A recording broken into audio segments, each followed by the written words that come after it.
So hopefully I got good enough signal to get me through all this.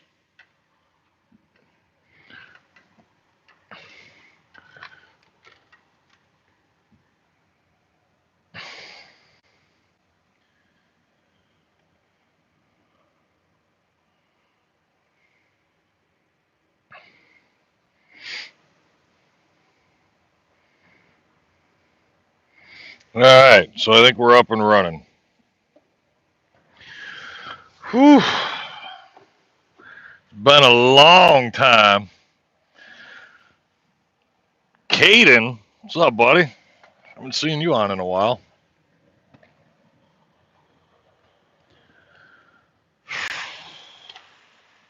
This can be a long video. How's it going? I haven't seen you in a long time. Yeah, been busy, man. Busy. Loki says, "Hey, old man." Yeah, buddy. Trucker Will. Just got off the phone with him.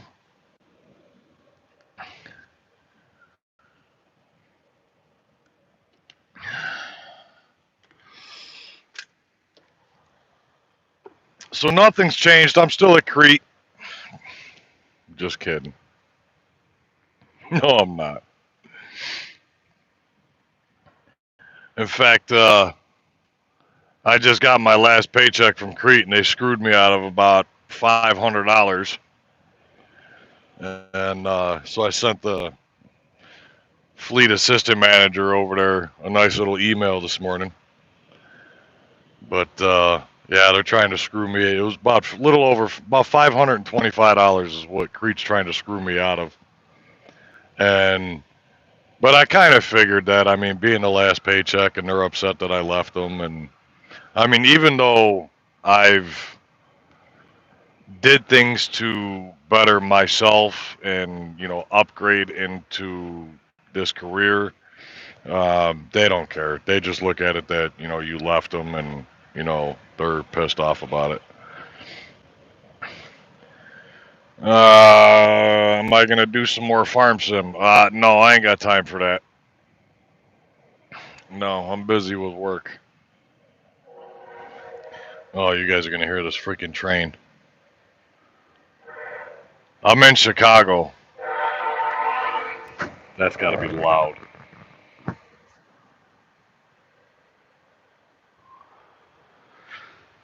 Yeah, buddy.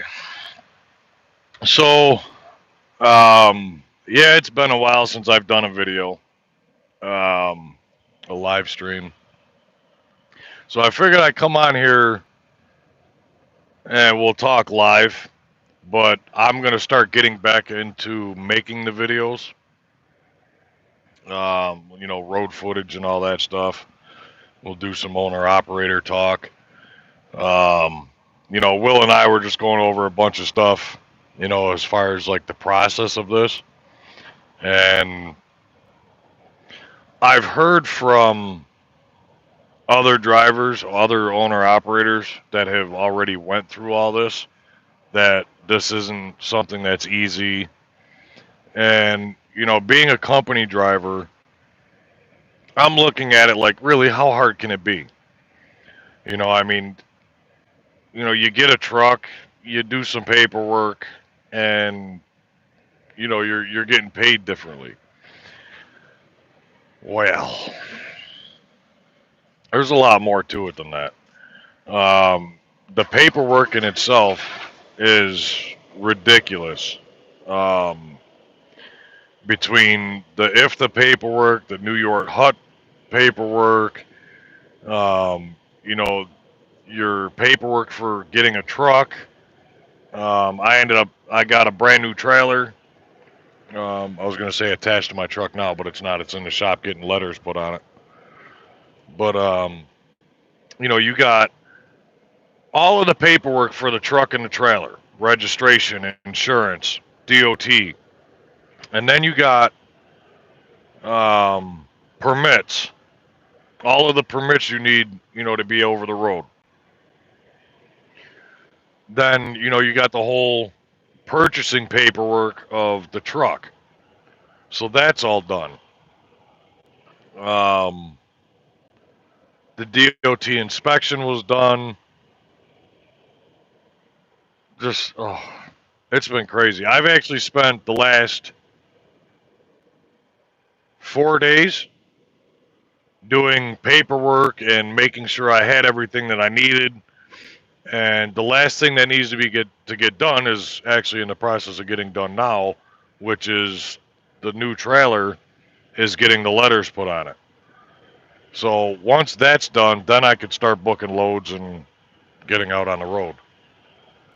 Now I went up. I had to go from Chicago up to Wisconsin to get the new trailer. On my way up, I had to get fuel because my fuel light was on.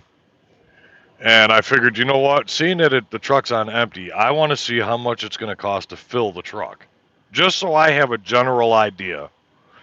And $495 later, so the stuff ain't cheap, guys. It's not cheap and it's not fun. There's a lot to it, and so if you're in this industry and you're looking to become an owner operator, believe me when I tell you it's not easy. Not easy in the least. Martin, what's going on, buddy? Kendall, I see you out there. Martin. April says, yeah, buddy. Martin says, proud of you. Thanks, buddy. But what about you and Trucker Will being a partnership? We talked about that in the past, but we never really got around to it. Things just didn't work out.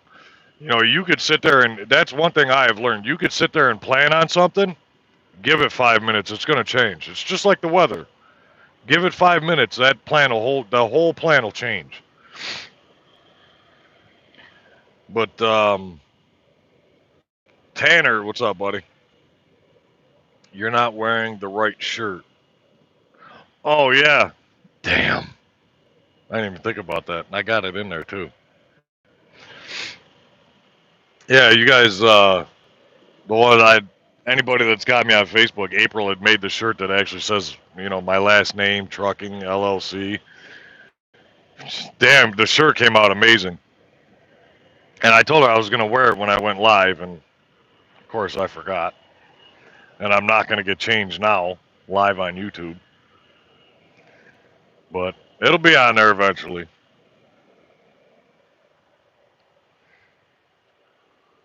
Yep. But I got to tell you, when I drove up to Wisconsin last night,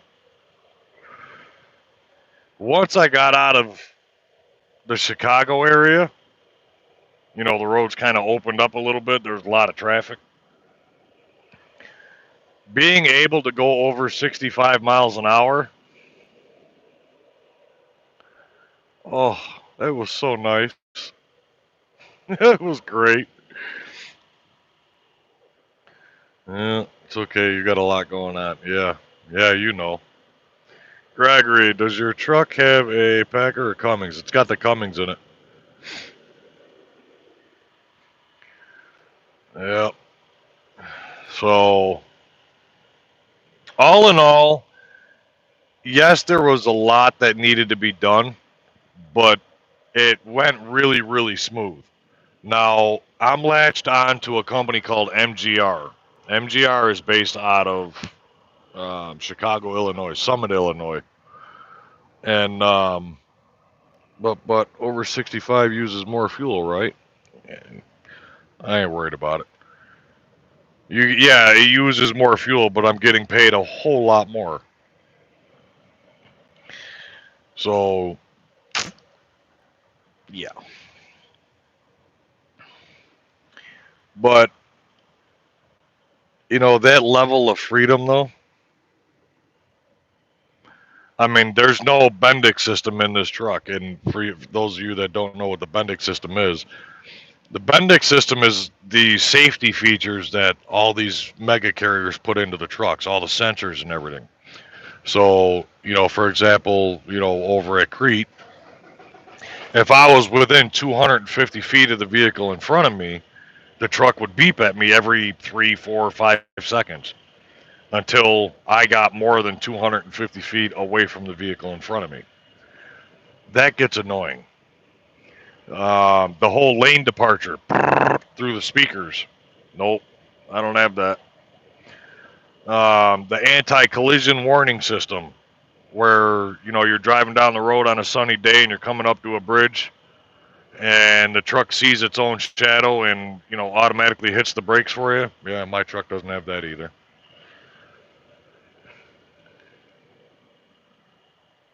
You get paid more than doing 65. Um, well, for those of you that don't know, when you're a company driver, you're getting paid by the mile. Now I'm getting paid percentage of the load. The other big difference is company freight versus the spot market freight. Spot market freight pays on average 50% more than company freight. You know, like for example, Will and I were just talking about it. Over at Prime, if you take a load from point A to point B, that load might be paying around say 1,900 to 2 grand. Where if I take the same load from point A to point B, it's probably paying closer to 4 grand. So that's the difference between company and spot market freight. There's a lot more differences, but as far as the pay is concerned, it's about 50% more. I'm working on getting my DOT numbers now. Now,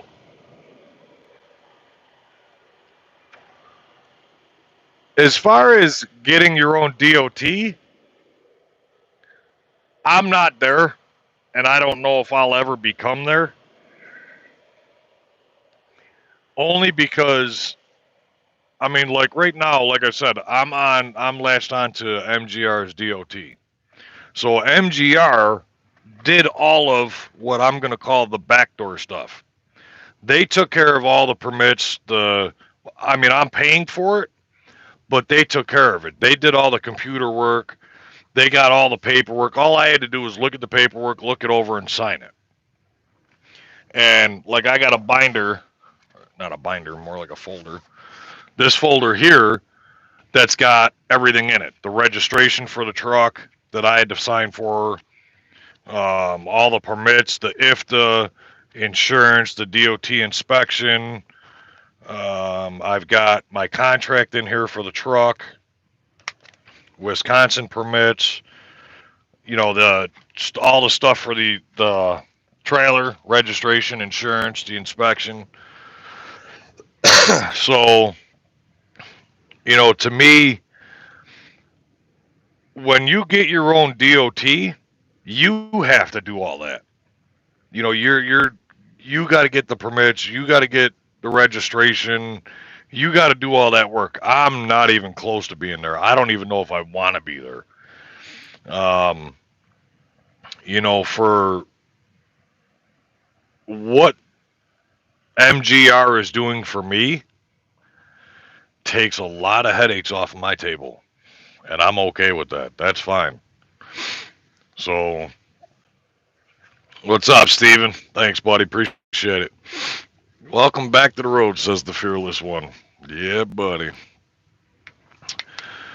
Late joining. What year semi truck? This is a 2021. I thought it was a 2022, but it's a 2021 Kenworth T680. Yep. Now I had a choice to get the Freightliner, and I said no. Now nothing. Here's why I said no to the Freightliner. Mechanically, they're great trucks. Now I've had very few issues with Freightliner throughout the years of being over the road. I've had very few issues with the Freightliners. The only problem I got with the Freightliner is that it beats the shit out of you. They call them freight shakers, but they're also driver shakers. Um, it literally beats the piss out of you. And that was something else that I noticed in this truck yesterday. Going down the road, even bobtailing. Now, normally when you bobtail, you hit the smallest bump in the road and it's going to send you flying. This truck was smoother bobtailing than my Freightliner was with a loaded trailer. And then when I got up and latched onto a 53-foot dry van, the trip back down here to Chicago was smooth as glass. I mean, I'm hitting bumps. I'm seeing them in the road. And I'm sitting there like I would grip the steering wheel like, oh shit, like get ready for it. Because that's what I used to do in the Freightliner. And it was like, boop. There was nothing to it. So, yeah, I love this truck. Oh my God. Big difference in the ride. Big difference. As long as you have a good relationship with customers, you're good. Yeah, and see, that's another big thing. I mean, I know how to talk to people. Um, I know a few people out there that have a tendency to blow off the handle over the dumbest shit, and I'm not that guy. So, talking to people and talking to customers and talking to the brokers and stuff like that, I'm not concerned about that in the least. I typically get along with everybody. Martin says, howdy to April, to never want to leave you out of loop conversation. Yeah, April's the popular one here, not me. I come on here, just so everybody can say hi to April. So I'll let everybody say hi to April, get it out of your system.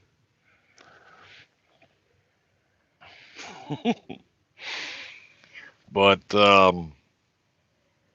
yeah, I'll tell you, I mean, the last couple of nights, um, I've just been getting into, the mindset of the freedom. And, I got to tell you, man, I just, even like yesterday, just a simple run. It was 137 miles up to get the trailer and then 137 miles back. And just that little bit that I ran there, it was like a breath of fresh air. Knowing that I don't have, we're going to go down this list.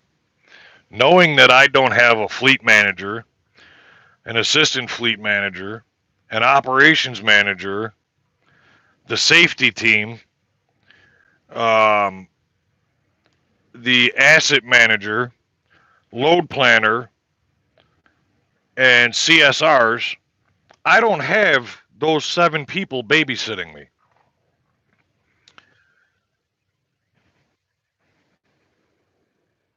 What a weight off my shoulders. It is so nice. I mean, at one point, going up to Wisconsin, the speed limit was 70. I was doing about 75.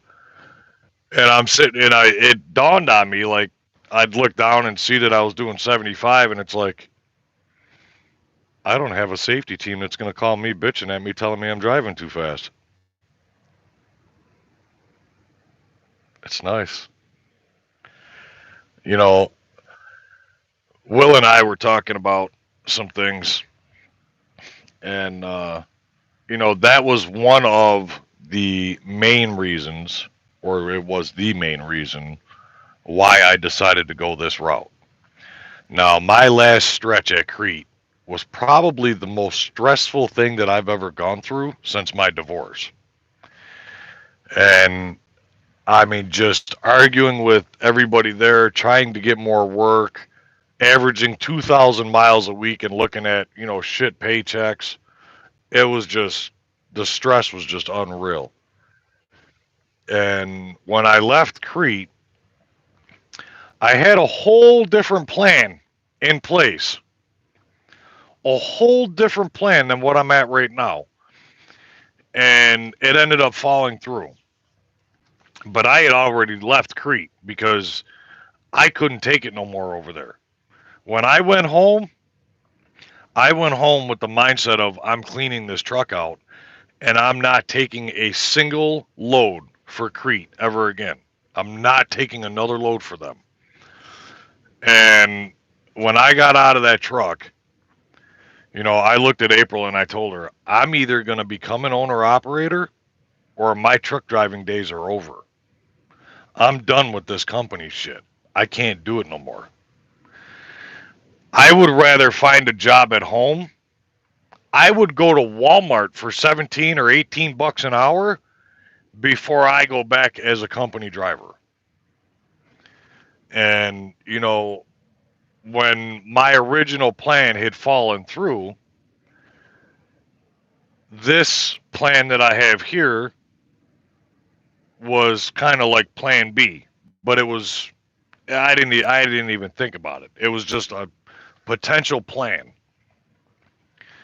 So when the first plan fell through, it's like, okay, let me look into plan B. And I started doing some research and, things like that. And from what I found, latching the truck onto MGR sound perfect. I mean, it worked for me. And that's how I ended up here. And like I said, I mean, it's still early in the game. So, don't get me wrong. I'm sure I'm going to have a few hiccups here and there. But,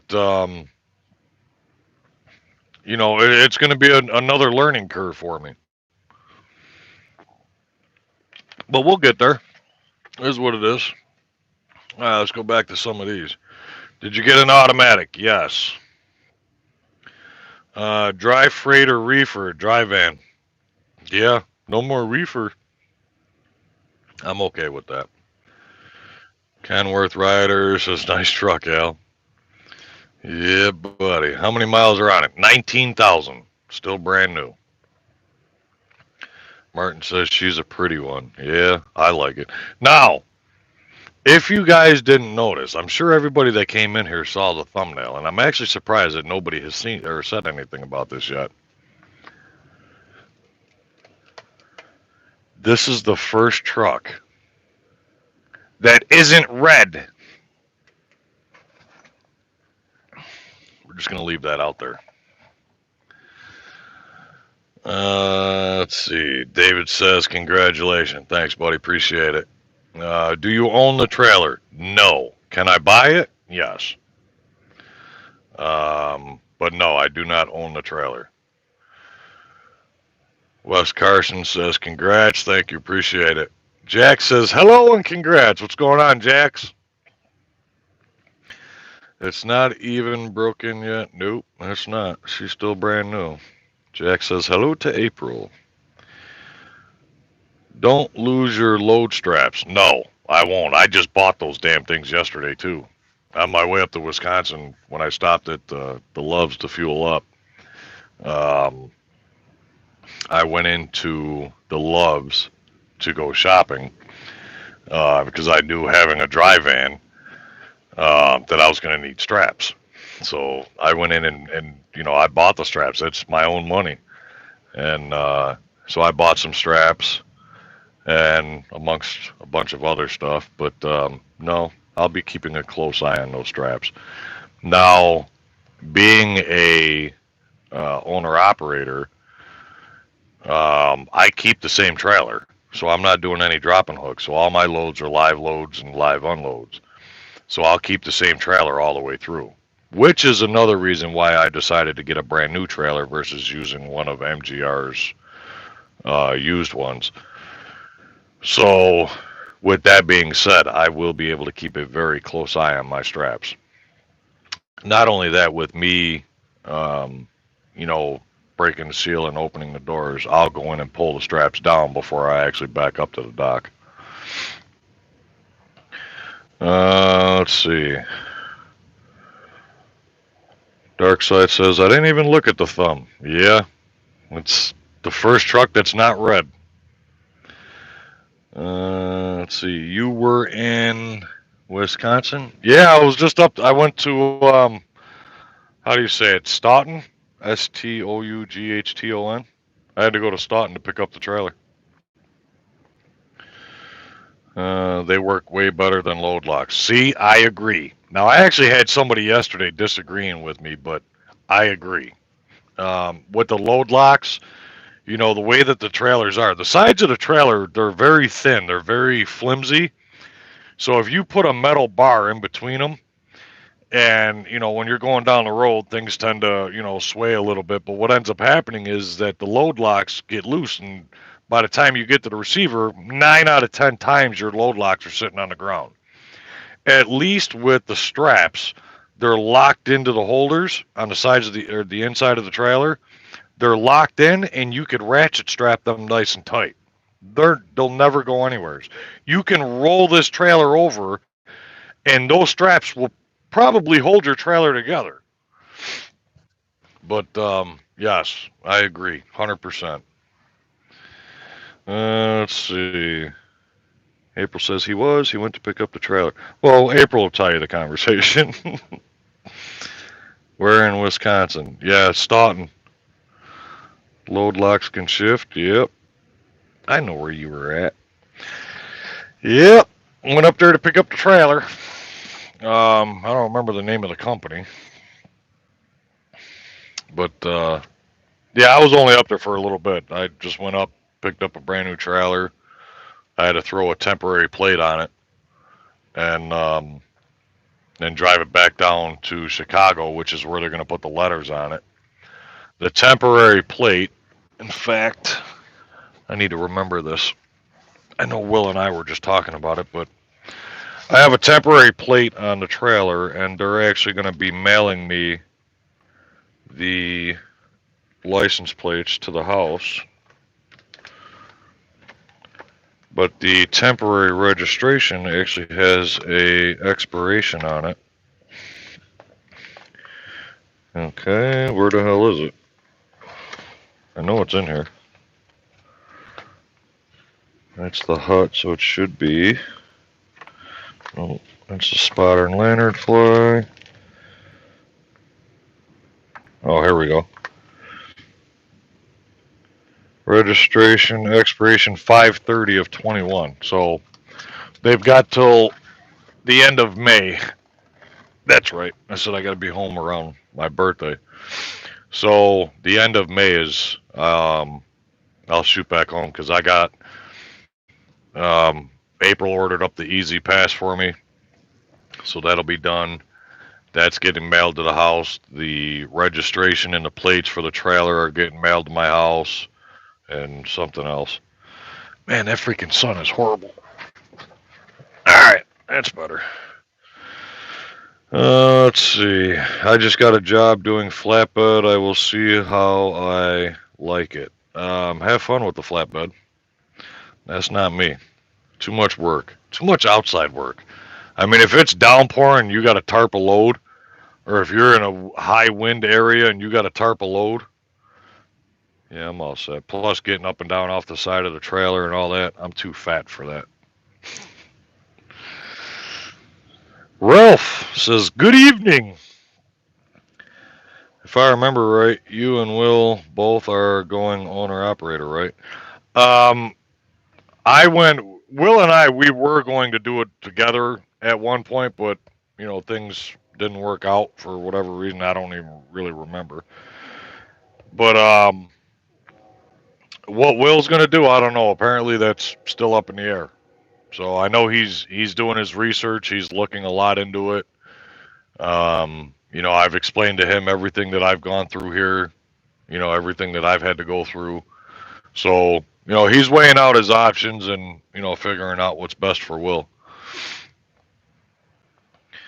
If ever get that way, 2 stops must make Wolcott and Petro, Joplin, Missouri, over top accessories. I'll have to look them up. I got the Iowa 80 catalog that gets mailed to the house. Staunton trailers. Yeah, that does make sense, Jax. I went up to Staunton. That makes sense. What name is going on the side of the trailer? MGR is going on there now because it's not my trailer. I'm pulling MGR's trailer. Ralph says, "Congratulations, yeah, buddy." Yeah, because I'm running under MGR's DOT, so that's why I get paid 88% of the load. MGR takes the other 12. But that's typically how most owner operators do things. I mean, a lot of them will go out and get their own DOT and stuff like that, but I'm just not there yet. And like I said, I don't know if I'll get there. But yeah, I'm all set. That's way too many headaches for me. MGR took a lot of headaches, and a lot of headaches from me. I like the inside of the truck. Yeah, it's not bad. I mean, it's your typical Kenworth. Now, see, Crete has Kenworths, except at Crete, this door right here doesn't exist. This is just a wide open cabinet, which makes no freaking sense to me. And the thing is Crete actually orders them that way and tells Kenworth to take these doors off. What sense does that make? This is where everybody puts their clothes. So if you're driving down the road and there's no door, all your clothes are going to come falling out every time. But I don't know. It is what it is. The thing I like about this truck, where the TV is, and I'll give you guys a tour eventually. Let me get this. I got to clean some things up, but there's an actual plug right behind where the TV is. There's an actual plug in the wall. No running a cord up or anything like that. There's a plug in the wall. Where the microwave is, there's an actual outlet, just like a house. There's 2 outlets. There's a plug back there and a cigarette lighter. So whatever you got, if your microwave takes regular 110 plug or a cigarette lighter, you can plug it right in. I mean, some of the features on here, the lighting inside here is pretty cool. Of course, as you guys could see right here, that's the red lights that I've got up, or whatever color I want to make them. But I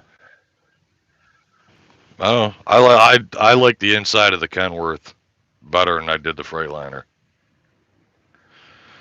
Yeah. Melissa's here.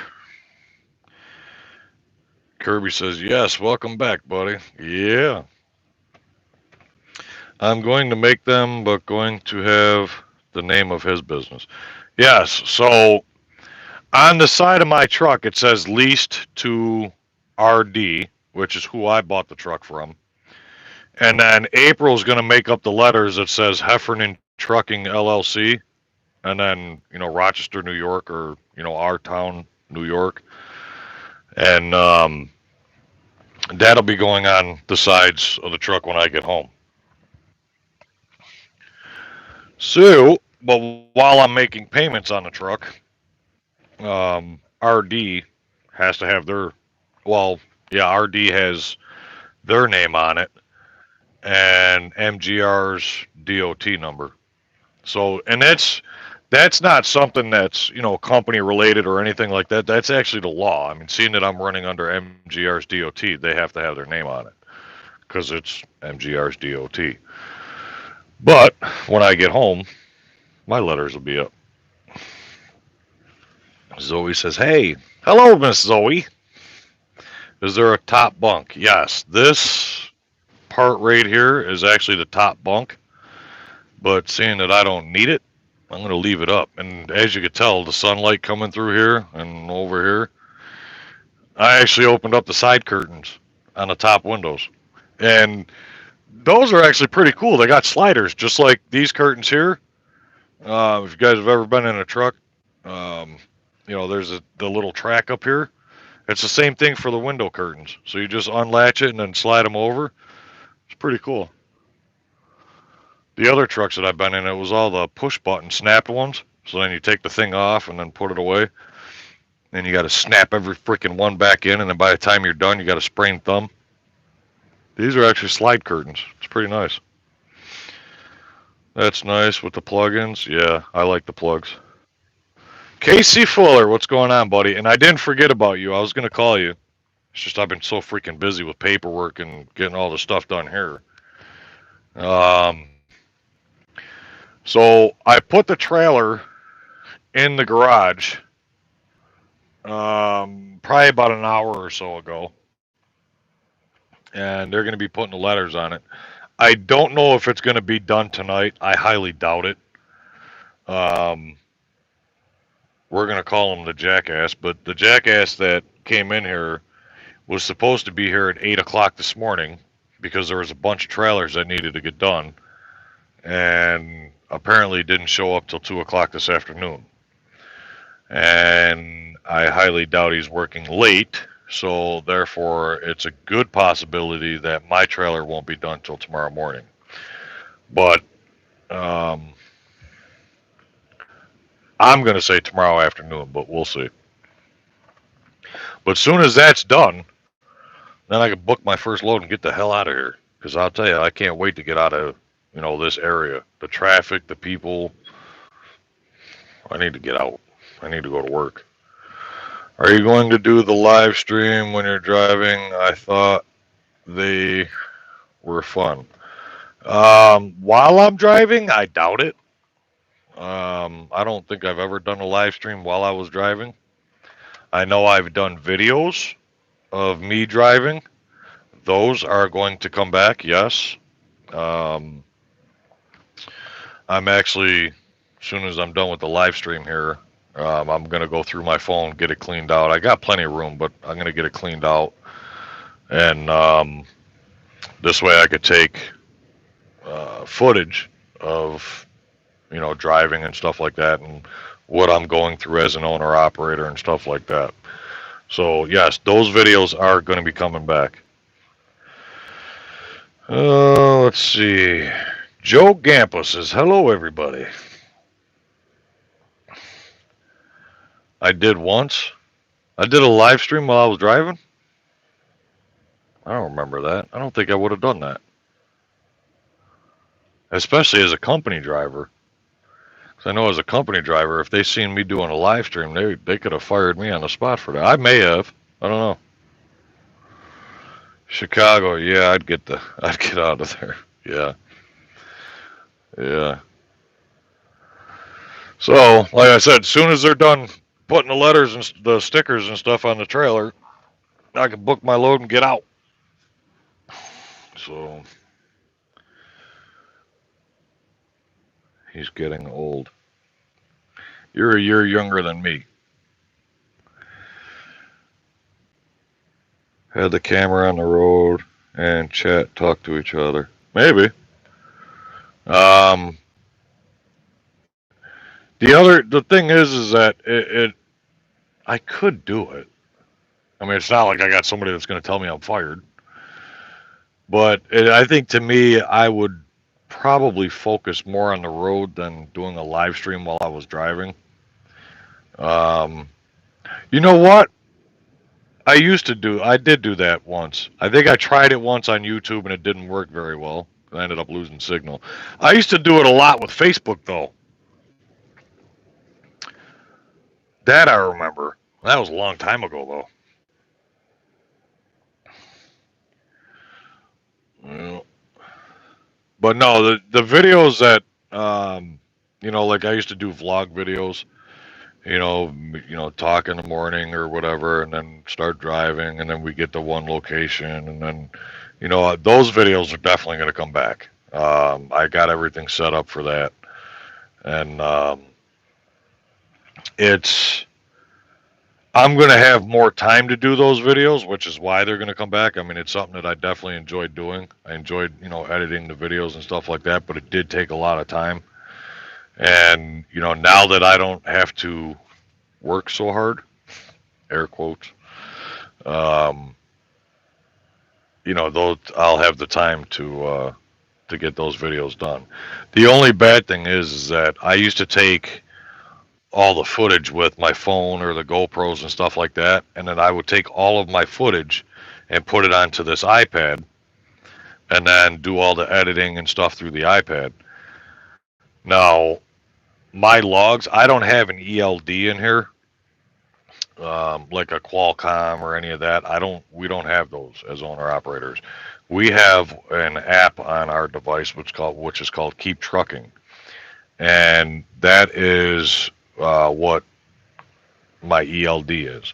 So I have to use the iPad for my ELD. Now I can, say I go on duty, do my pre-trip, start driving. I can click off of it and go do something else on the iPad, and that'll still, like, I mean, I got my music on here. I got a bunch of stuff on the iPad, but I could still have that running as well as my ELD on the iPad. I don't think I could do live streams while driving. Yeah, see, to me, it's just, I mean, I could probably do it, but I mean, God forbid something happen. I mean, that's just a lawsuit waiting to happen. I mean, if you're driving down the road, somebody cuts you off, hit the brakes, and I slam into them, and it's recorded live on YouTube or live on Facebook, there's going to be a lawyer that's going to tear that one apart. And, with what I've got to lose now, I mean, what I've got invested into this already, I'm not, there's no way I'm taking that chance. No way. No, not by the mile, by the load. Damn right. Yep. That's a nice thing, too. Being paid percentage is what um, puts this to the point where I don't have to work so hard. The fact that I can go down the road at 75 miles an hour. I don't have to drive so hard. I don't have to do 75 miles an hour. I just did it yesterday just to see how I would feel because, when I'm in the Crete truck, and now you guys all know I was governed at 65 miles an hour, and I used to bitch all the time about how slow I felt like I was driving. But I had always wondered, I'm like, I wonder if I would be nervous. I mean, granted, I know I have control of my truck, but I wonder if I would be nervous doing 75 miles an hour down the interstate in a freaking 18 wheeler. No. It felt great. In fact, it actually runs smoother at 70, 72. It runs, the roads are, or the truck is smoother, going that fast. It's nice to have those logs. Yeah. Yeah, it beats the shit out of those Qualcomms and people nets. And now that you put it that way, I don't think that's safe. Right. Dang, I'm governed at 72. Yeah. Even 72. 72 is fast enough. I mean, for the most part, on my drive back, I was somewhere around there, about 70, 72. I mean, I took it up to 75 just to see what it felt like. And, I mean, there's no need to go. I mean, it's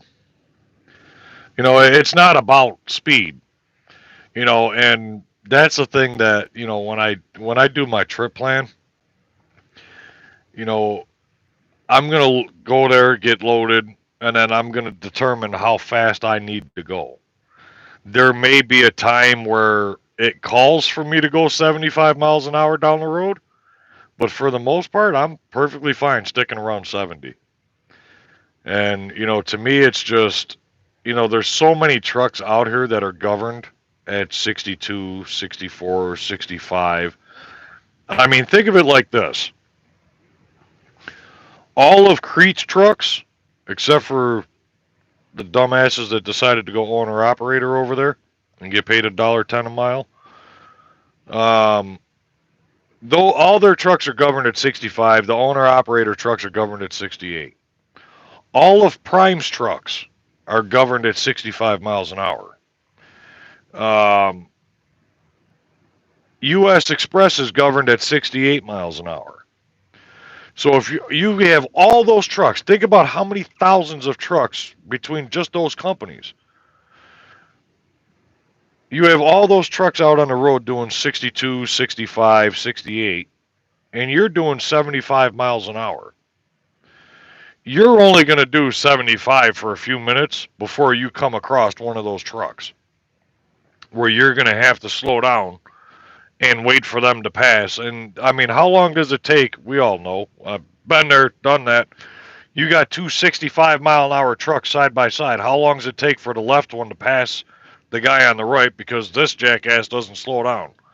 You're talking 10, 15 minutes, or unless you find a good hill.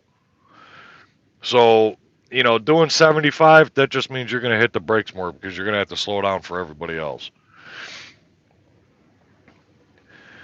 When I drove expedited, I wasn't governed, and in Texas, had that truck going 80 something. Hell yeah. Yeah, buddy. Casey Fuller, governed at 83 and 73. Wait a minute. 83 on the pedal, 73 on the cruise? That's back asswards. Schneider's at 65. Yeah, that's what I mean. So, I mean, yeah, you can go much faster if you're open roads, but for the most part, you're not going to be going that fast anyways because everybody else is slowing you down. Now, if you drive the overnights like I prefer to drive, that's fair game. Wide that fucking wide open. Gotta go. But, you know, just keep in mind if you're driving the overnights and you're doing 80 miles an hour, that just means you're going to hit a deer at 80 miles an hour. 83 is more for passing. What are you passing? A 737? There ain't. I'm going to tell you right now. I don't give a shit who you are. There ain't no reason to be doing 83 miles an hour in a semi truck. There's no need for it. If you're in that big of a hurry where you got to do 83 miles an hour in an 80,000-pound vehicle, you should have left sooner or replan it. No, that's just asinine. I mean, like I said, even though I can go, as fast as I want, I don't need to, and I'm not going to. I mean, not only just to save fuel, but,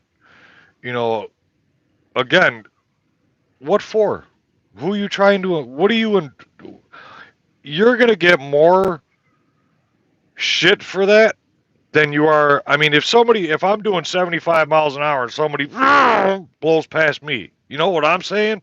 I'm calling him every name in the book. And I'm waiting for him to lose control. And when he does lose control and slams into a bridge embankment, I'm going to drive right past him like I didn't even see him. That was just dumb. You're dumb. There's no need for it. Most loads are planned for the governed truck anyway. True. Is April going to go out in the truck with you? No. For different reasons. One, the insurance does not allow it, for one. And there's another reason which I'm not going to get into, but there's actually another reason that actually prohibits April from coming out on the road. And not only that is, like she just said, she's at home to take care of the house. And I have business stuff that needs to be taken care of that she is doing for me as well. So, like for example, my Easy Pass, April, they're at home on the computer. She went in, typed in all my information. She got that all ordered up. Today she did something else with one of my credit cards for me. So I need April to be at home to do a lot of the business stuff for me. April's going to be taking care of a lot of different financial things that I need her at home to take care of. But many times at other companies, driving 60 had super truckers pass me several times during the day while I stayed at 60. Yeah, I mean you're gonna get it. I mean I was passing them yesterday, and I'm gonna be honest with you. For the first couple of weeks that I'm in this truck, oh yeah, I'm gonna look at these 65-mile-an-hour trucks and I'm gonna go blow right past them just because I can. But in time, obviously, that's gonna get old, and But like I said, for the most part, I'm gonna drive the speed that I need to go. I mean, I'm not gonna do 62 miles an hour and hold everybody else up, but um, you know, 68, 70, I'm comfortable there. I don't need to do 75, 80 miles an hour.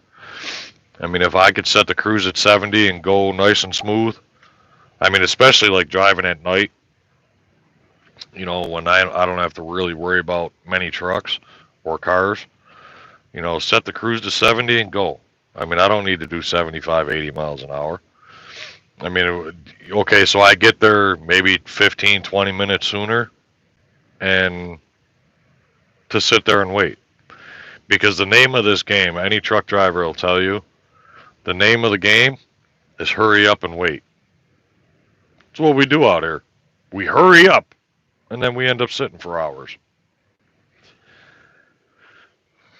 I don't need to do 75 or 80.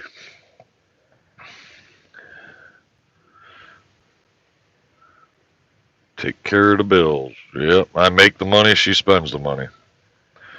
Martin says, same, super truckers.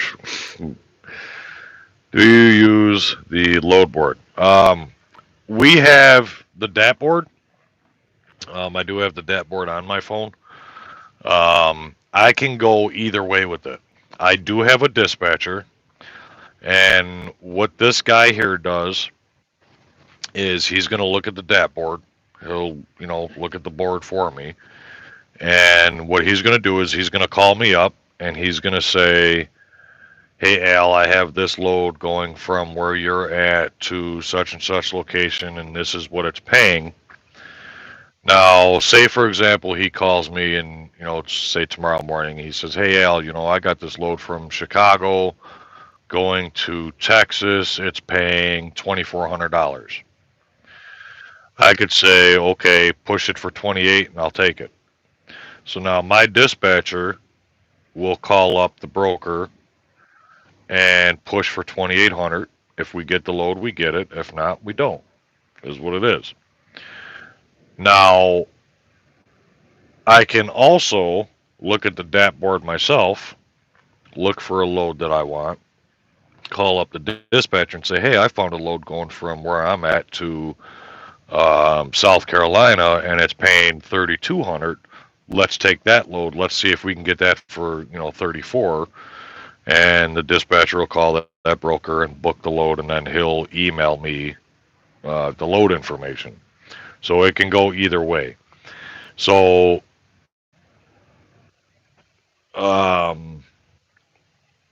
it's nice to have the dispatcher because it doesn't change the pay at all. I mean, I'm still getting 88% of the load, and seeing that I have a dispatcher that is looking at the load, that's pretty much his job. He looks at the load board all day long. And, he's, planning different stuff, looking at different things.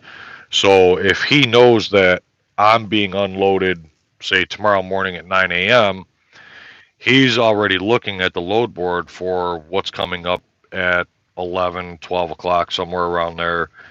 And now I'm sitting here driving, I'm still going to my receiver. He's already looking at the load board as to what's coming up next. So it kind of gives me a heads up. And so he'll call me on the phone and he'll be like, Al, this load just hit the load board. It's going from where you're going to, such and such place, and this is what it's paying. Do you want that load? He found that load well before I would have been able to, because I'm not going to look for a load, obviously, while I'm driving. And, so if I get to my receiver and, while I'm getting unloaded, I'd be looking at the phone, looking at my next load, looking to book my next load. He may have found a better load the previous day. So I like the idea of having a dispatcher, but yes, you can go either way.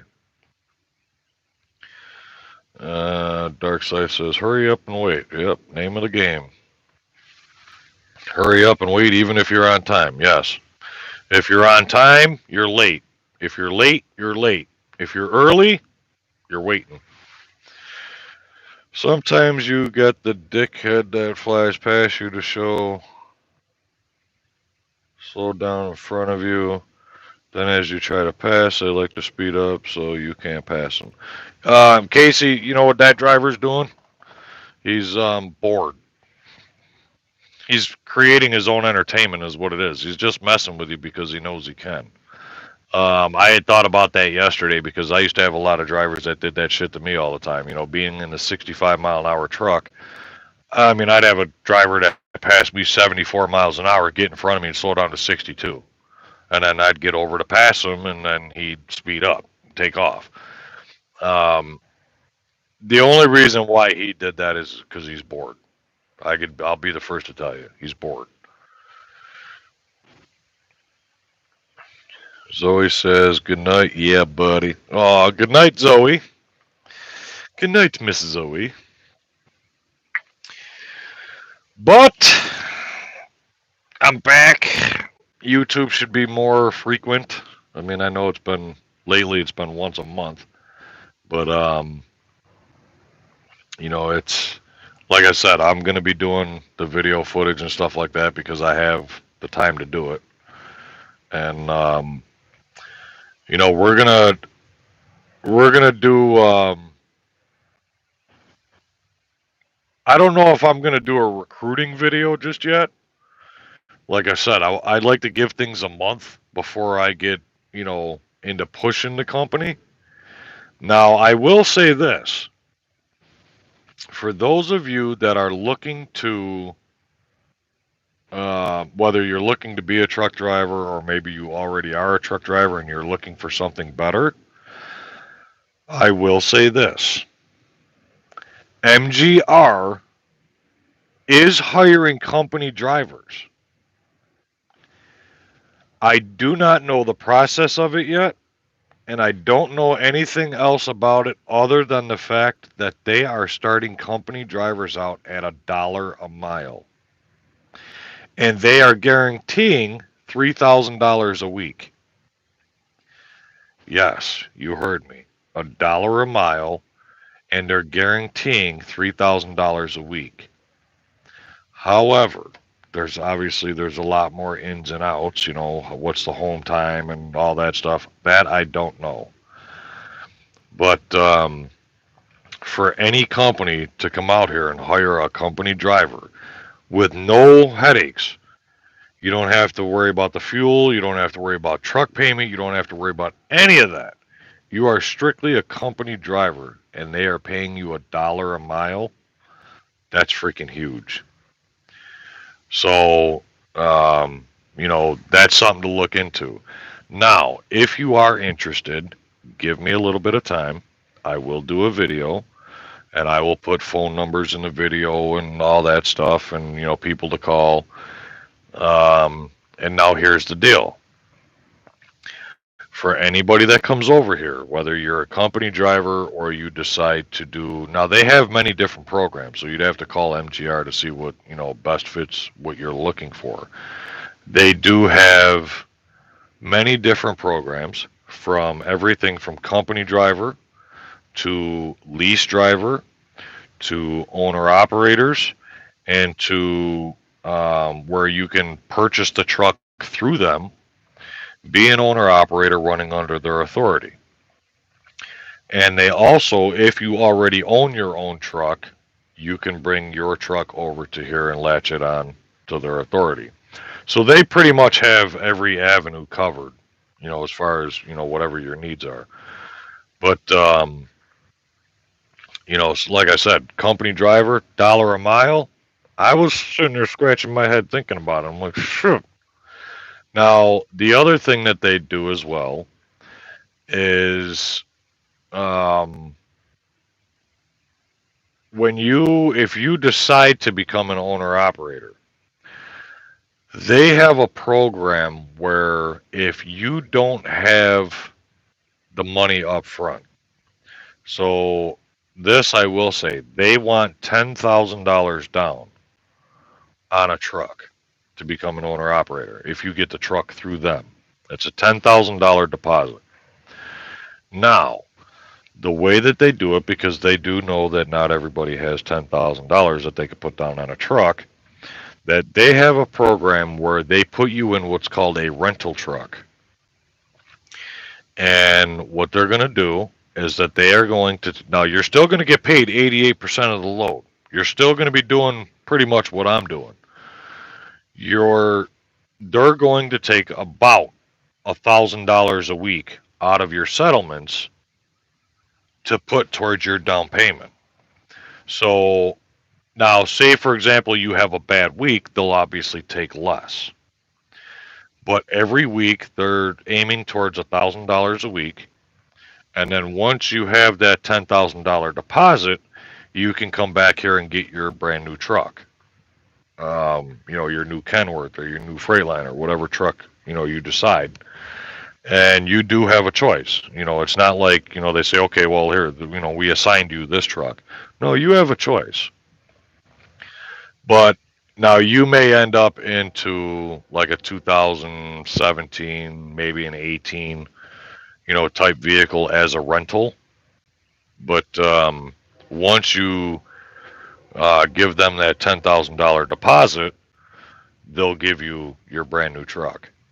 Now, once you do that, then it's all of your fixed costs, variable costs, all that hunky horse shit, which I'm not even going to get into. But to me, it's well worth it. Like I said, the level of freedom, you can't beat it. And to me, that was the main reason why I did this. In fact, I just said a couple of weeks ago to April, like I said, just a little while ago, I wanted to get back to where I can enjoy being an over-the-road truck driver. I used to, before I knew better, and understand that, before I knew what I know now, I used to enjoy being, over the road, going to different places that I've never seen and going, just knowing that I'm in California. I'm on the other side of the United States from everybody else. And, to me, it was just, I used to love it. I enjoyed it. I'd stay out for 5, 6 weeks at a time, go home, stay home for 3, 4 days, come right back out. I loved it. Now, over a period of time, and it wasn't just Crete, it was all of them. But over a period of time, things got to be very, very stressful.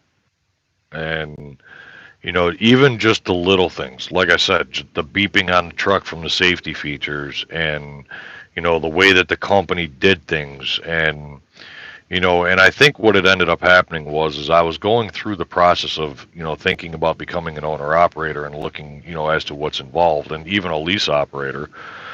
Um, to me, it was like, I'm learning a lot about the process of an owner operator and the process of a lease operator.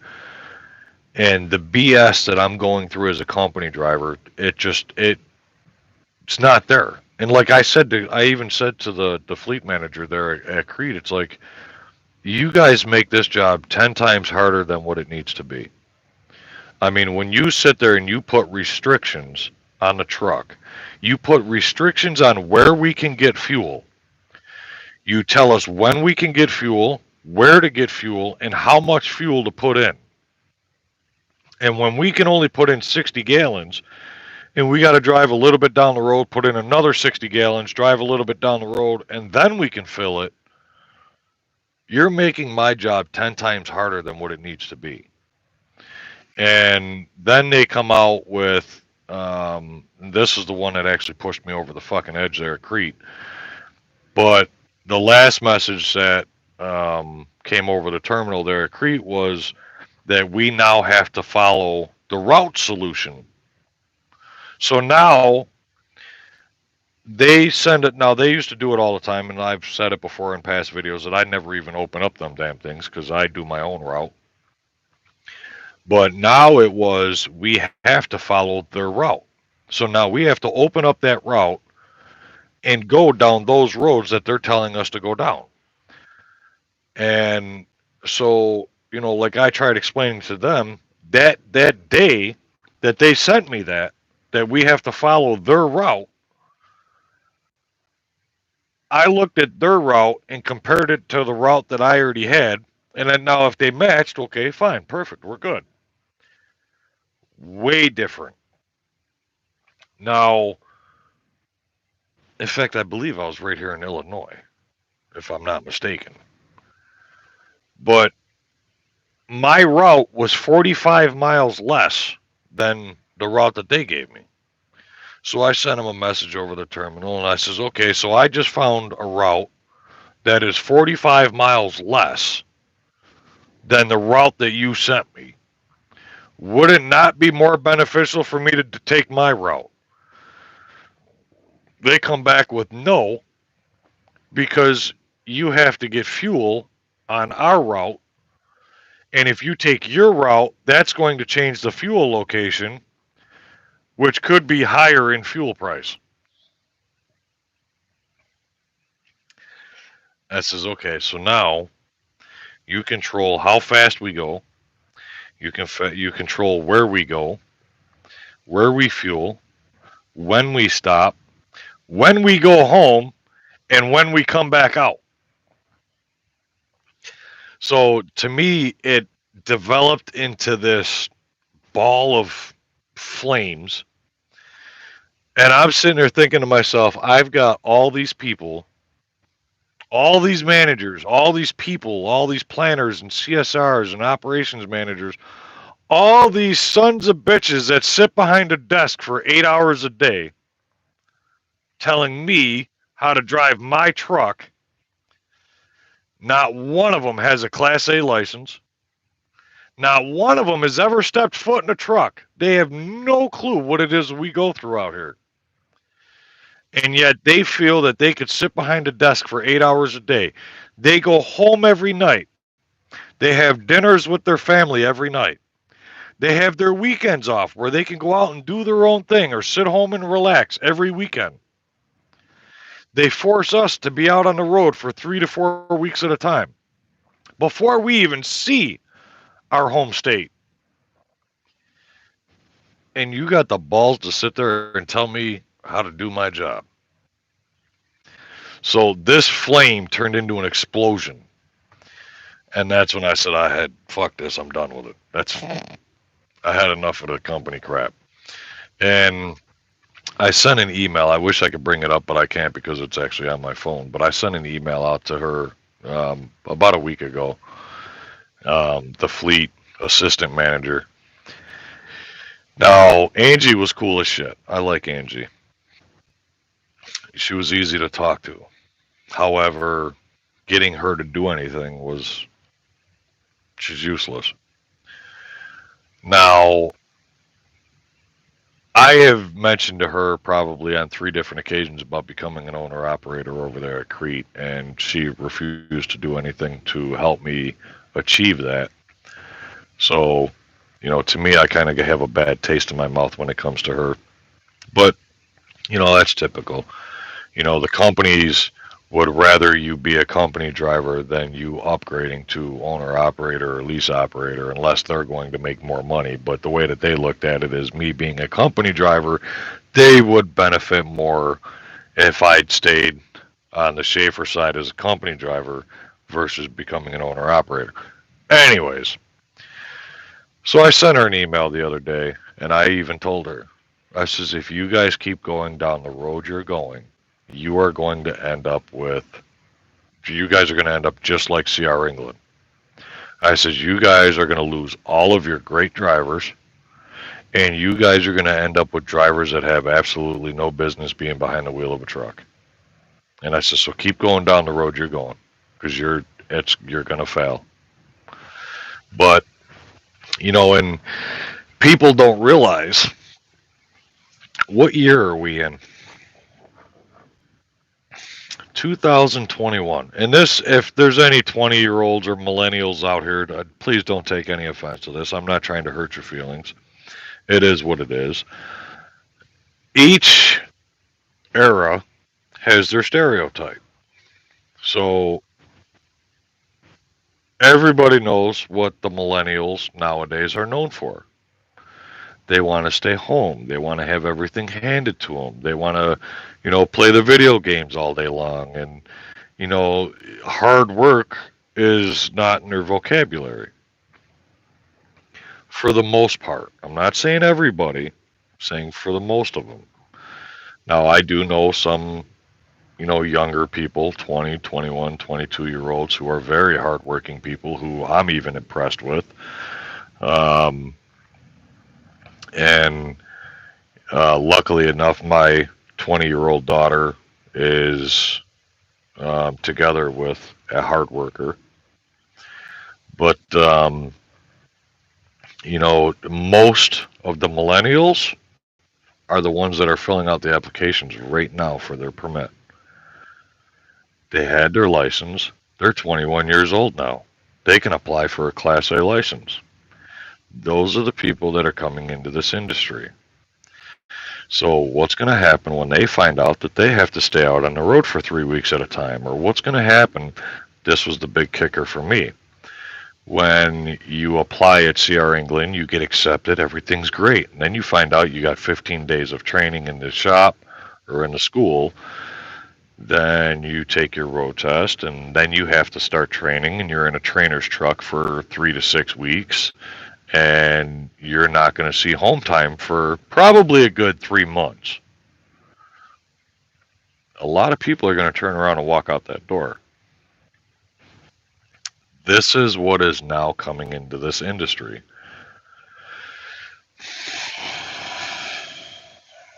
It makes the roads more dangerous. Um, and you see a lot of drivers that are retiring, a lot of the older drivers that are getting out of the business for many different reasons. The cost of, everything has skyrocketed through the roof. And, it's there, like I said, there's a lot of reasons, but a lot of the older guys are getting out of this business. And, think about the generation that is now coming into this business. So now you have me stuck in the middle. However, I'm old fashioned. I've worked my whole life. I mean, I've worked since I was 13 years old. And, coming out here and doing 70, 80 hours a week, I'm used to this. I've been doing 70 hours a week since I was 18 years old. So, to me, this was this is a perfect job for me. Now, with as much as I enjoy doing what I'm doing, I don't feel that it's work. And now I'm going to say something that my father once told me when I was younger, and it has stuck with me my whole life. And my father had said to me, if you enjoy what you're doing, you'll never work a day in your life. And that's kind of like how I feel truck driving. Now, I have lost that feeling over the last year or so. But now that I'm in the situation that I'm in now, I have already started getting that feeling back. Just being out on that road for the 270 miles yesterday, um, that feeling came back. It's like that freedom. And something else happened today that, kind of brought it all together. I was on the phone with Trucker Will, and as you guys know, he's over there at Prime, and he was at a shipper, and he put me on hold. He goes, Al, hold on a minute, I got to send out my loaded call. I started laughing, and it that part hadn't dawned on me. I don't have a Qualcomm. I don't have a PeopleNet. I don't have to do an arrival call. I don't have to do a loaded call. I don't have to do a arrival call at the consignee. I don't have to do an empty call. I don't have to call anybody.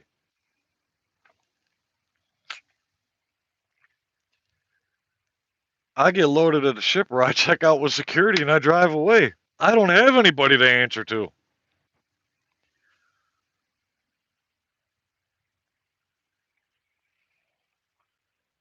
This there's going to be a lot of different things that happen over the next couple of weeks.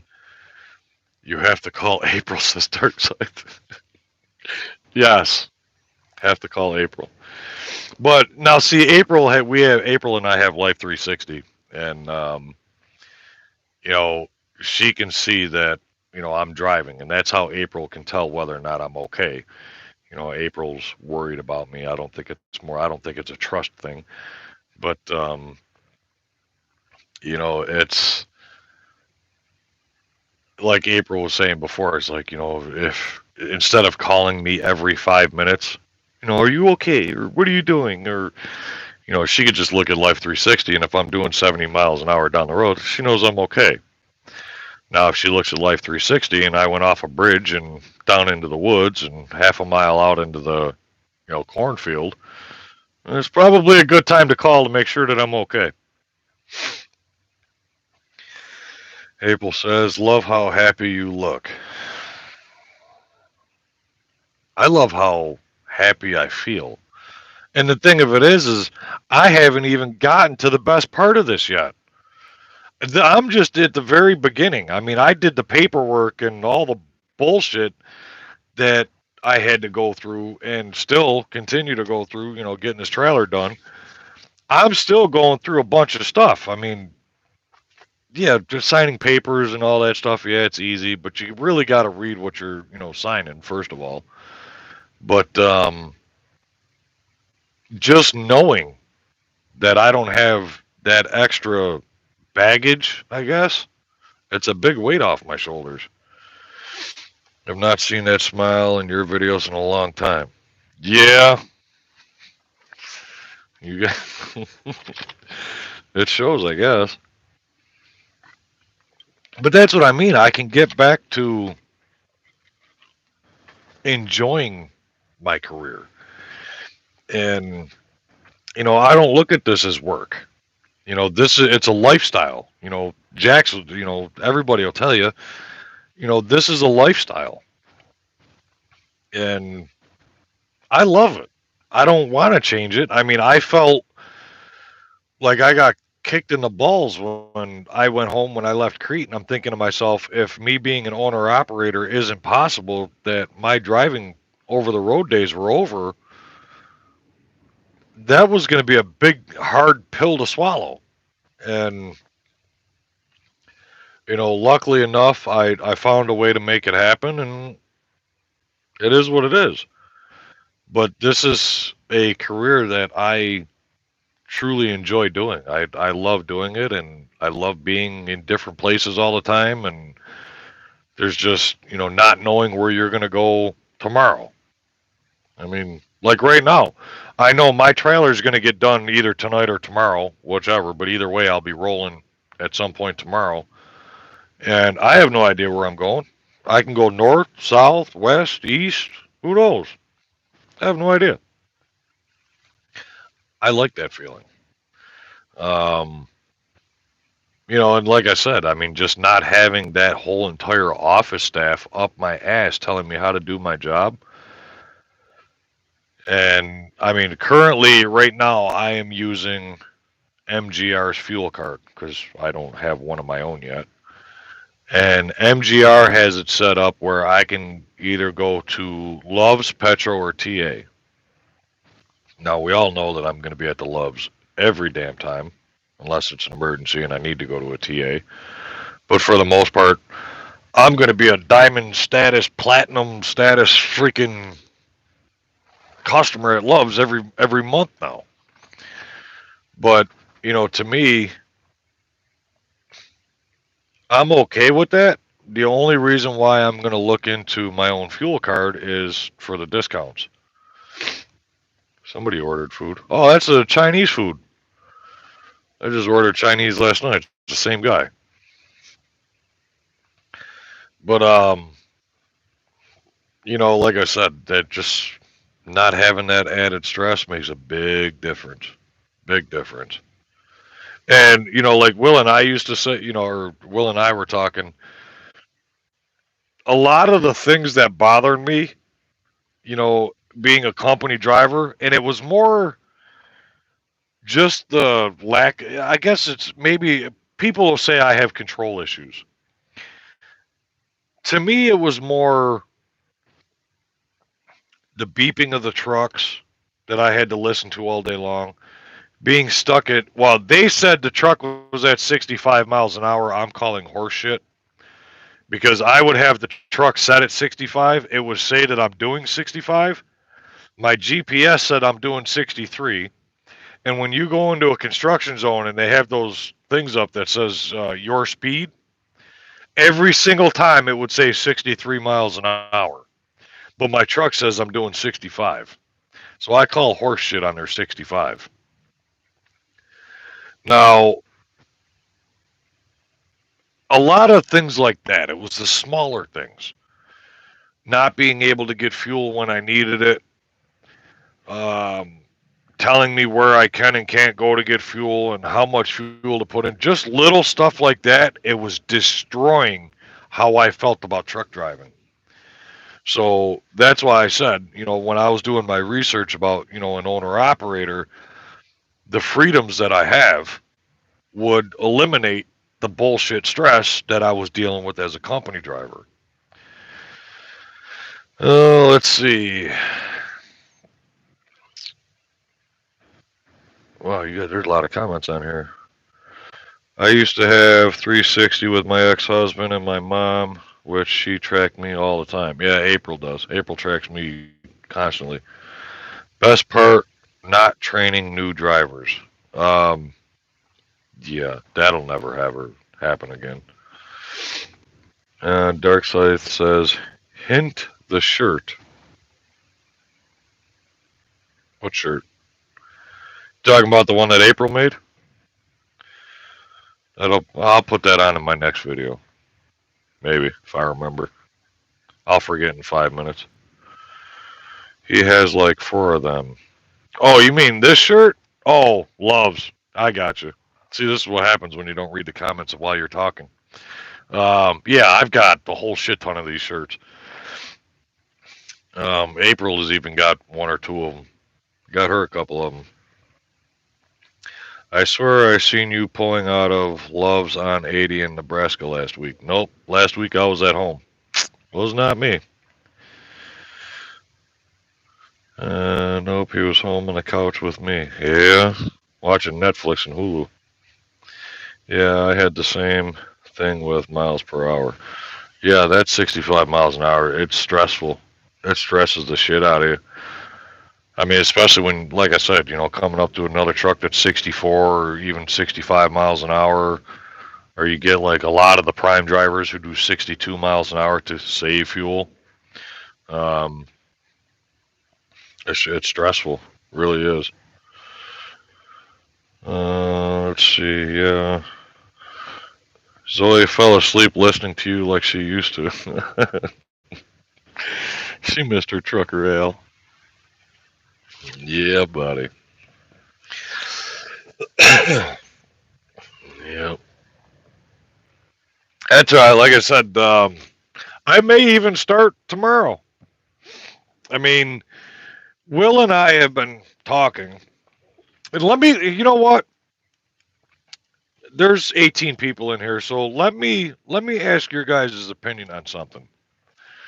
Now, before I get into how I feel about it, I don't know if Trucker Will's still here or not. So, for example, we'll use me and what I'm going through. Now that I'm an owner operator and I'm making the money that I'm making and I'm making the money how I'm making it, how would you feel if somebody said to you that they want your settlements for the next couple of weeks? Now understand I get somebody who is a company driver or a lease operator. They go to the owner operators to see what the process is like to become an owner operator and what the money is like as an owner operator. I understand that. But say, for example, somebody was to come to you and say, hey, you know what? You're an owner operator. Um, in a couple of weeks, can you send me your settlements so I could see what your expenses are, how much money you got going out, and how much money you're bringing in? How would that make you feel? So, for those of you that are still in here, please type in the comments exactly how that would make you feel. If somebody says to you that they want your settlement so they can see how much you make, how much your expenses are, how much your fixed cost, your variable cost, they want to see how much you're bringing in, how much your expenses are, and how much you're taking home. How would that make you feel? I'll wait. Take your time. Text it out. I want to see if people. I want to see what people think about that.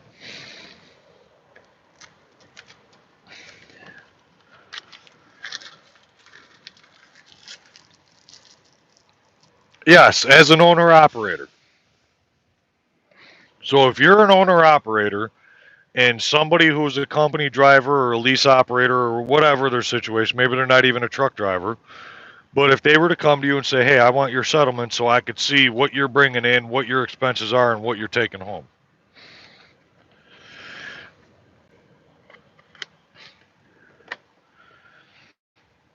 So Jack says, I'd say no because it's different for each person. Correct. UFO as an owner operator, yep. William says, I would be a little concerned. Dark side, I wouldn't hand them over unless it's someone I trust and I knew they are looking into owner operator. I just tell them it's over 6 figures. Martin says, number one, being nosy. Number two, what my income, but not saying what they make.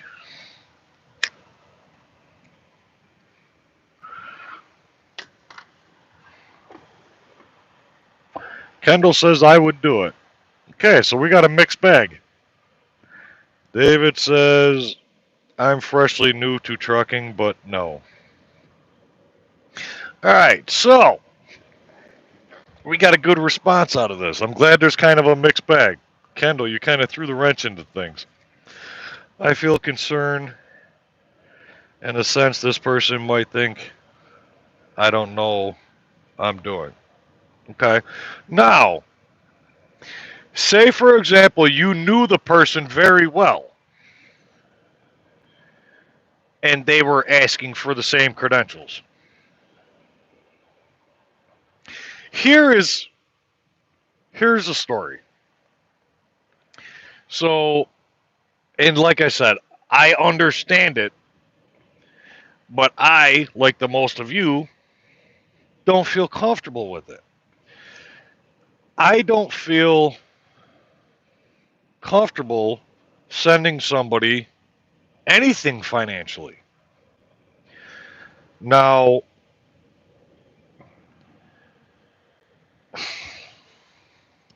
this conversation has come up quite a few times lately.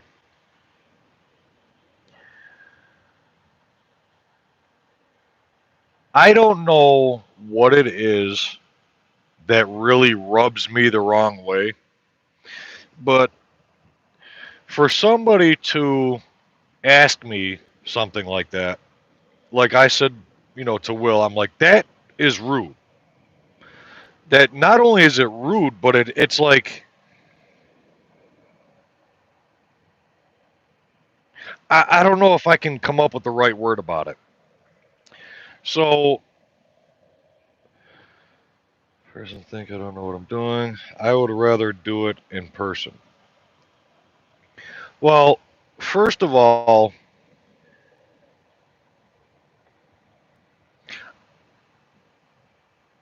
like Jack said, first of all, it's going to be different for every person.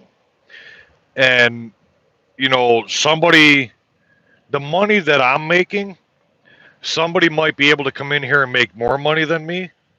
Some people might make considerably less. It depends on how they run. It depends on the loads. Now, seeing that we get paid percentage, and it's even no different getting paid by the mile, because if I get a load that's paying, or if I get a load that's going, say, 2,000 miles, and person B gets a load that's going 1,300 miles, I'm obviously going to make more money than him, even though we're in the same truck, governed at the same speed, working at the same company. I'm still making more than him because my load went further, and so I made more money on that particular load.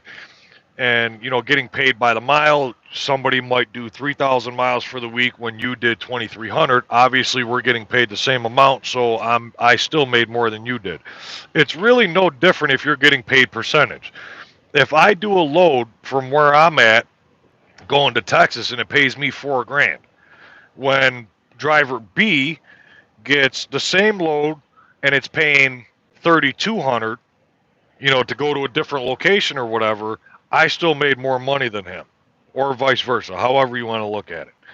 Now, for somebody to tell me that, hey, give it a couple of weeks, send me your settlements, I want to take a look at them. My settlements are none of your business. That's how I feel. It's my truck, it's my business, literally my company, it's my business, my truck, my insurance, my fuel,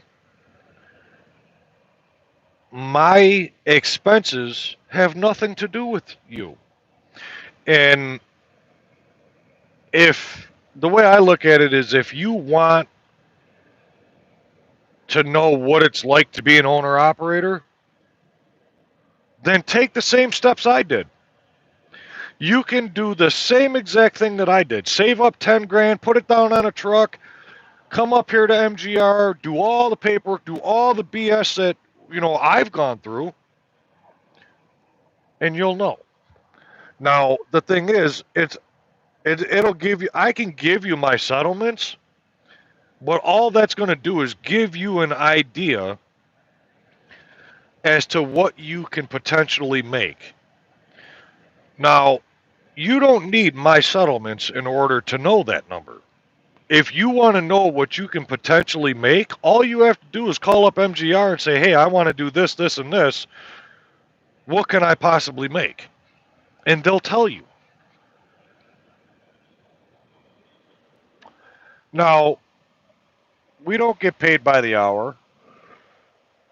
We get paid 88% of the load. So you're not going to get a set figure. Now, you can get a ballpark figure. I can tell you a ballpark figure right now. So typically, and I'll be honest with you, typically to my truck as an owner operator, and with all of the figuring shit out and doing everything that I've done, and with what I can bring to the truck and what my expenses are, I could tell you you're going to make to your truck. Now, everybody's expenses are a little bit differently. Like, I got my truck through MGR, through RD. The guy that's parked right next to me bought his truck in Conyers, Georgia, at a dealership. His payments are probably half of what mine are. So, obviously, his overhead's different than mine. The guy over here is sitting in a Freightliner. His truck is cheaper than mine. So obviously his expenses are different. I could tell you what you could possibly bring to the truck.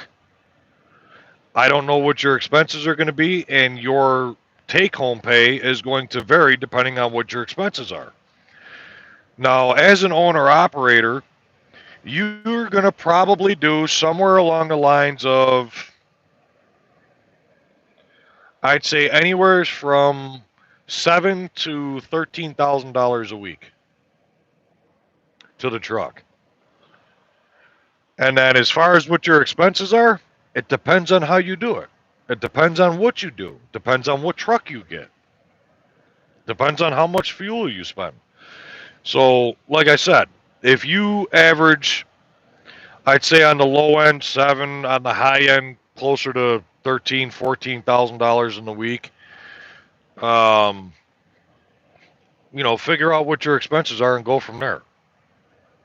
So, me sending somebody my settlements makes absolutely no sense, and I'm not. There's no way I'm doing it. Oh, what happened here? Oh, let's see. Even if I know them, I wouldn't let them, but kind of get a little breakdown of it. Exactly. Send them a list of income and expenses, and at the bottom put not having to deal with a DM price list. I like that. It's like asking a woman her weight. I would give a roundabout number, but exactly like Jack said, everyone runs different. Yeah. Martin, what's up, buddy? He says, yeah, buddy, finally some trucker rail. Mm-hmm. So how should someone ask? Well, you know, that's a very good question, Chris. If I don't know. I don't know. How if somebody, okay, I guess the way that I would like to respond to this without being rude, I guess.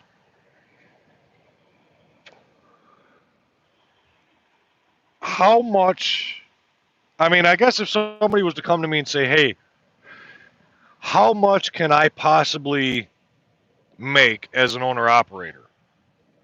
Now, I'm going to come at you and I'm going to tell you, well, it's going to vary. Now, typically, when you become an owner operator, if you latch onto somebody else's authority, you're going to get paid around about 88% of the load.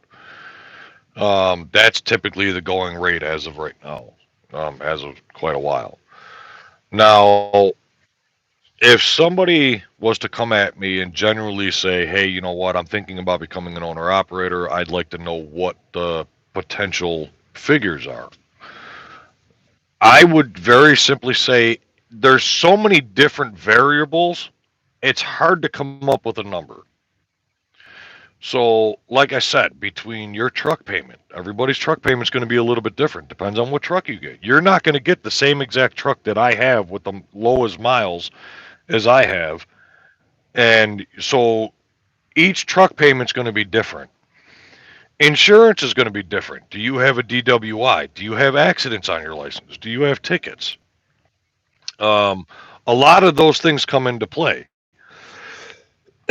Now, my license, spotless across the board. No accidents, no tickets, no nothing. Um, so there's so many, and the way I would explain it is that there are so many different variables that affects your final number that there's no way I can give you an accurate answer. The only thing I could say is that you are going to average, depending on how you run. Now, I may do the way that I run. You guys know me. I'm nonstop. I mean, I'll drive. You guys know. If I do, say, $13,000 for the week, I'm not going to tell a driver, hey, you can make $13,000 a week, but you have to drive exactly like I do. You have to run like I do. You have to communicate with shippers and receivers like I do. You have to bust your ass to try to get your load unloaded early like I do. There's so many different things that affect this. So if I was to look at somebody and say, hey, look at my settlement. I just did $13,000 to my truck. This is what my expenses are. This is what I made. That's going to give you the wrong impression. Because what's going to end up happening is you get somebody that comes in here, does exactly what I did.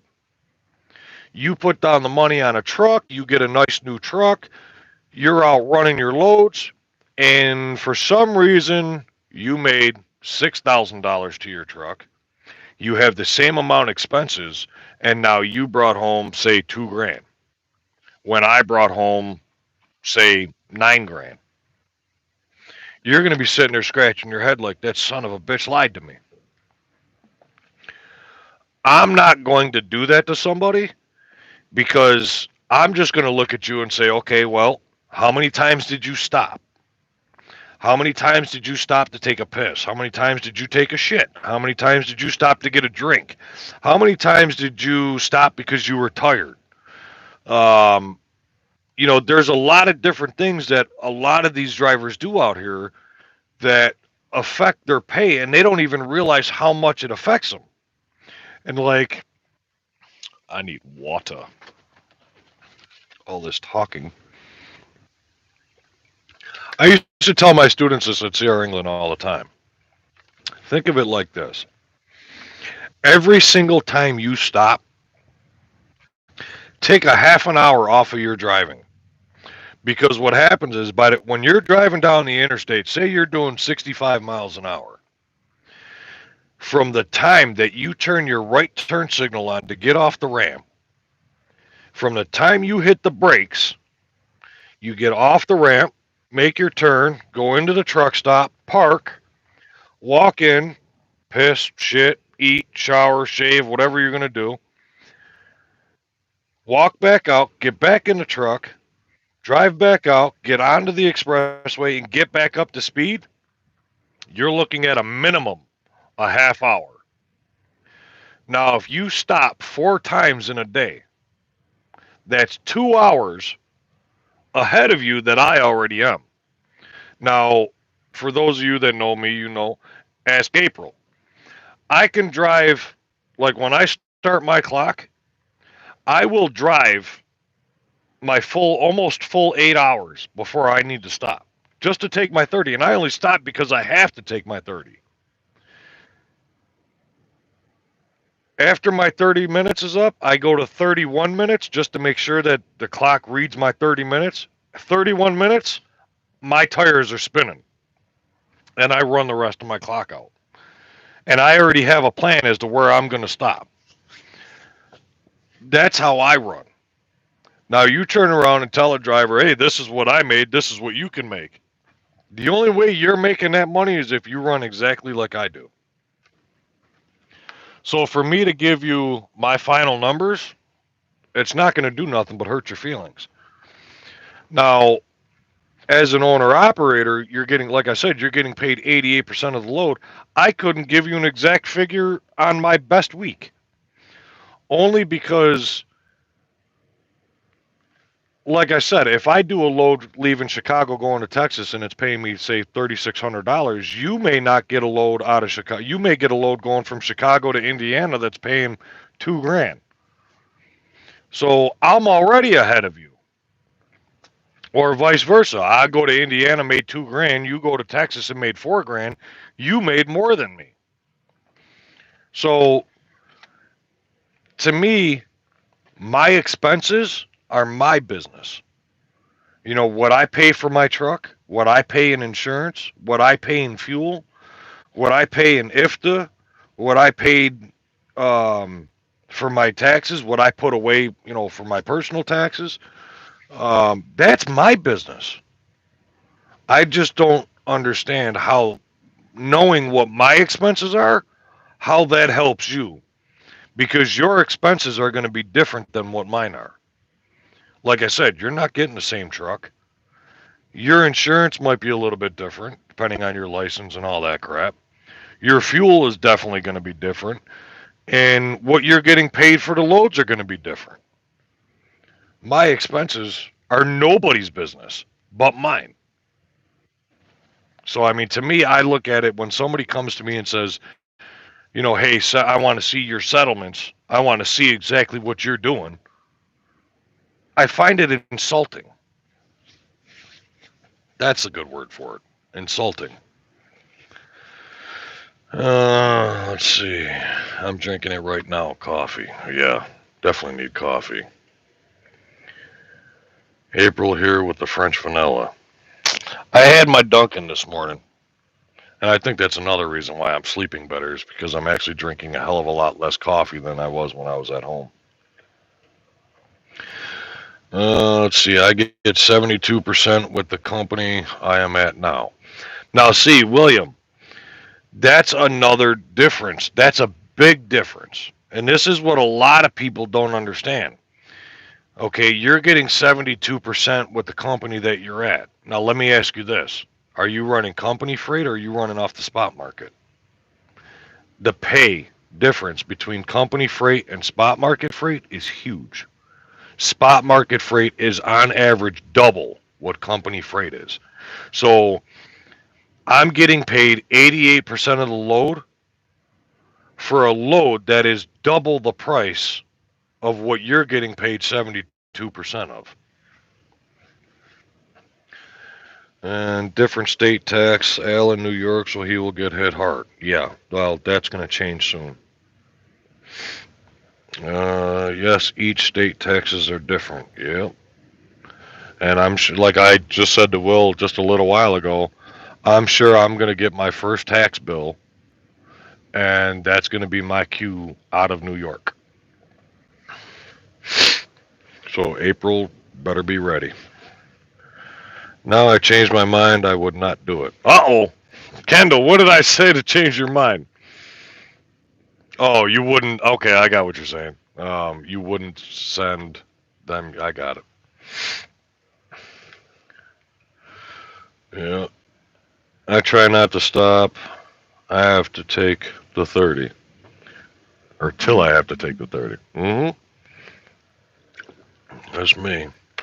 Unless I drink too much coffee. Now, the other thing is,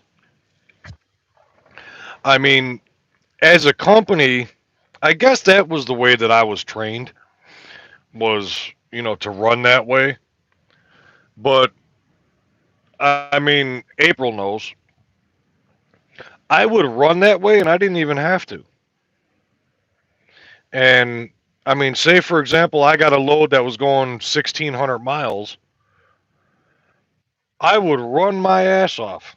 And then what ends up happening is, say it's going to Pennsylvania, I'd be sitting in Pennsylvania for a day and a half because I'm a day and a half early.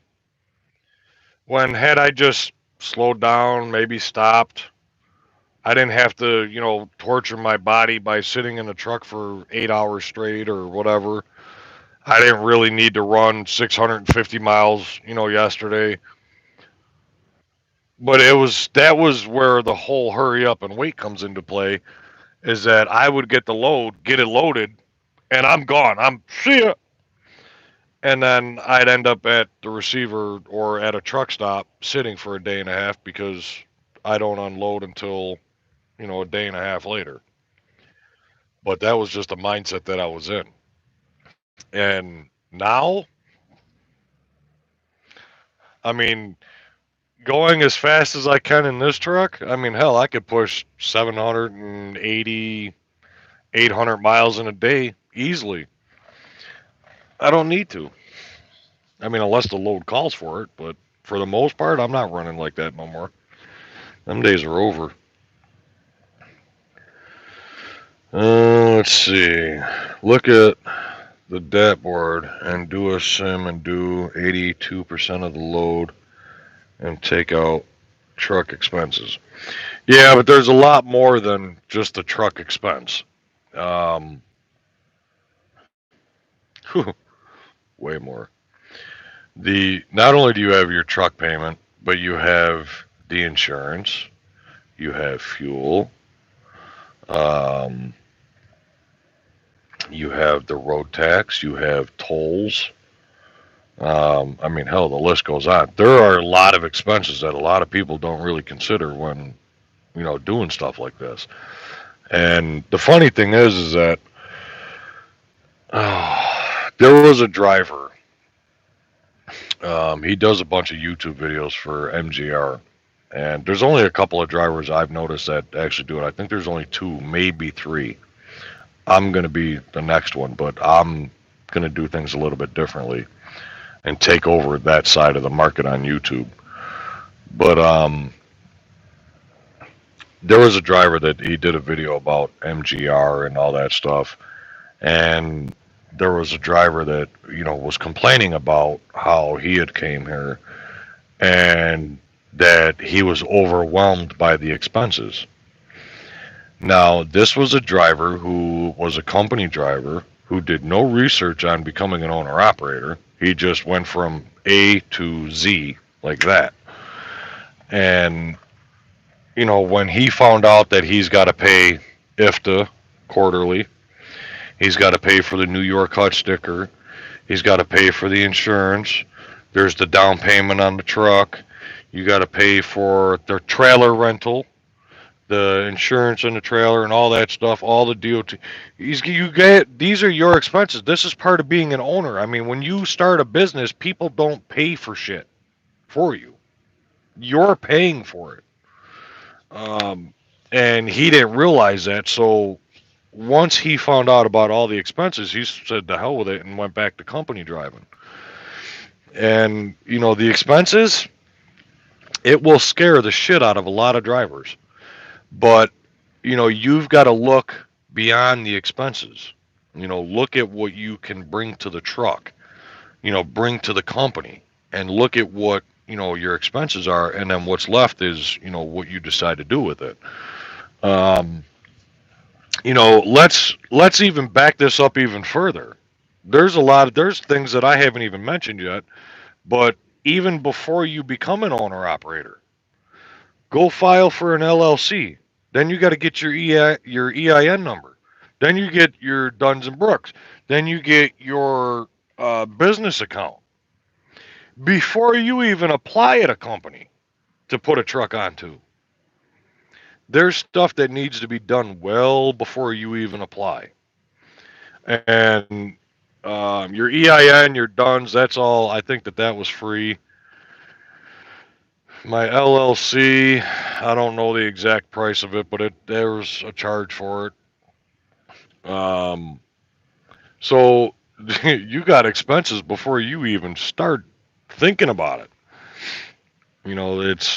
There's a lot to it. William says lease purchase. Company finds loads for me, and I can accept or decline them. Yeah, what I was saying as far as, but are you running company freight? So does the company that you work for have dedicated customers that you're pulling the freight for? So for example, like Schaefer, Crete, CR England, they pull for Hershey, General Mills, Budweiser. They have dedicated customers. So that would be considered company freight. Company freight pays way less. Now, if your company is running off the DAT board, that would be considered the spot market freight, and that's what actually pays more. Two people are never going to be able to make the same amount of money. Exactly. Even Jax agrees. The beat thing, the best thing to do is do a lot of research. Yes. Now, you guys, I'm going to be doing videos. Man, it got dark. I've been on here a while. I'll be doing videos on YouTube as far as, the process and all that stuff. I don't mind answering questions as far as the process to become an owner operator. As far as the expenses, they're going to vary. Each place is different. Like I said, there's so many different variables. There is no accurate way to put a single price on a certain thing. Like road tax, that's going to be different. Your fuel, that's going to be different for every single person that drives a truck. Your truck payment, different for every single person that drives a truck. I mean, like the guy next to me, his truck payments are probably less, if not more than less, than half of what I make. or what I'm going to be paying for. So, um, like I said, I can do videos or I could talk to people about, the process that you want to go through, like the step by step. Get your LLC, get your Duns and Brooks, get your EIN, then, find a company, for example, like MGR that's paying 88% of the load.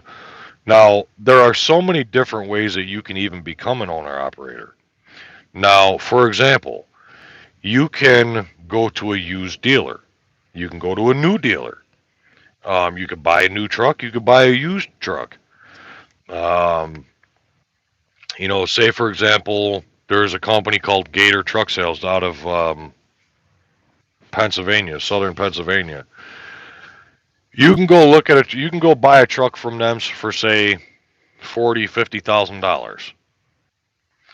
Your truck payments will be maybe $400 or $500 a week. You can take that truck and latch it onto a company like MGR, or there's EGL, and there's 1,000 different companies out here that you can latch it onto. Um, and then, go through their particular process on hiring you and latching your truck to it, and you got to go under their DOT. And that was an opossum. Now, you can go about it that way, or you can call up a company and that already has trucks, and you can purchase a truck through them. You just have to sign a contract with them, and a million other different things. But there's so many different ways to become an owner operator. Doing your research and how you want to do things is totally up to you, and it depends on your financial situation. For those of you that have a decent amount of money, you can come to a place like MGR, throw $10,000 on a truck, and drive out of here in a new Kenworth. Hold on, it's dark enough. Oh shit, iPad fell. Um,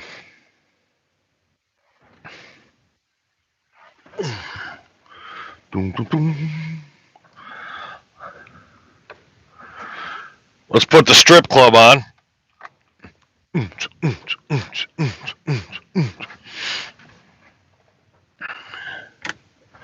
Oops, wrong one. There we go. So, like I was saying, there's so many different ways that you can achieve becoming an owner operator. It really depends on how you want to do it. It's not easy. That I will say 10 times over. And a trailer costing $10,000.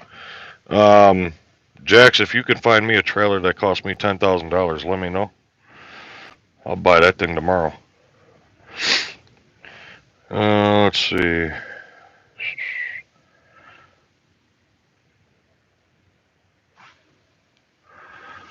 I believe that it is the second one. Okay. So yeah, if you're doing 72%, or what did you say, 82? I get 72%. If you are getting 72% of the load and they're running off the spot market, you could very easily make more money doing the same thing that you're doing. Um, I don't know what your truck situation is, but I mean, if you're in a situation where you can take your truck to other companies, I would look at other places, because most places nowadays are paying 88% of the load. And 72% versus 88%, that's a difference of 16% of every load. That's a big chunk of change. Let's see. Jack says there is a driver who is now a recruiting, did a breakdown for even getting your own authority and truck. Just to get going with a truck costing $20,000 is $43,532. A truck that costs you $20,000 is probably the biggest roach on the road. And I'll tell you what, without mentioning any names, I know a buddy of mine who just spent $26,000 in repairs on a truck that he just bought and hasn't even driven yet. He drove the truck from the dealer to the repair shop, and it needed $26,000 worth of work. So be careful what you buy.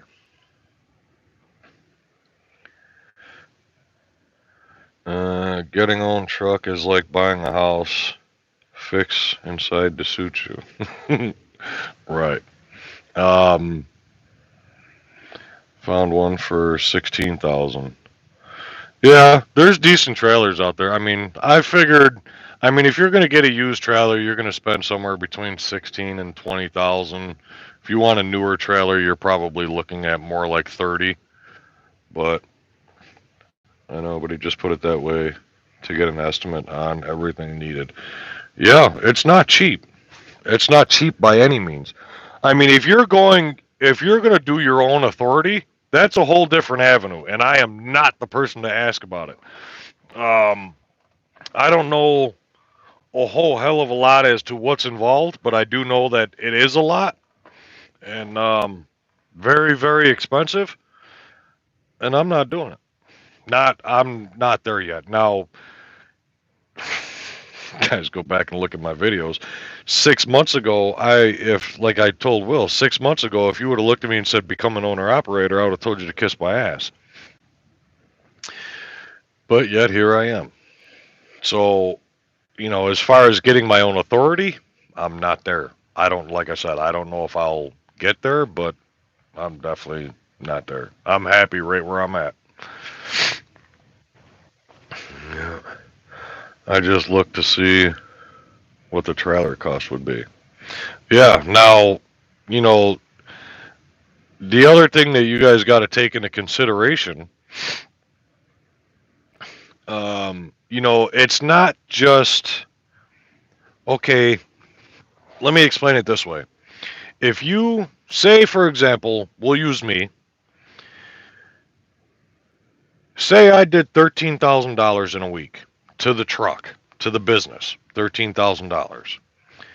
If I have, say, with fuel, truck payment, insurance, tax, the whole 9 yards, if my expenses are, say, $3,500, that leaves $9,500 to me, right?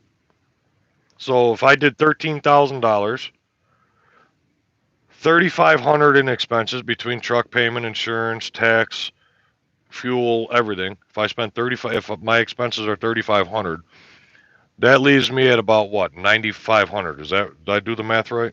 10, 5, 11, 5, 12, 5, 5. Yeah. Okay. So $9,500. To anybody that doesn't know the business, you're going to think, oh my God, Al just made $9,500 in 1 week. He brought 13,000 to the business, 3,500 in expenses. He's got 9,500 left to himself. Now, if that were only the case,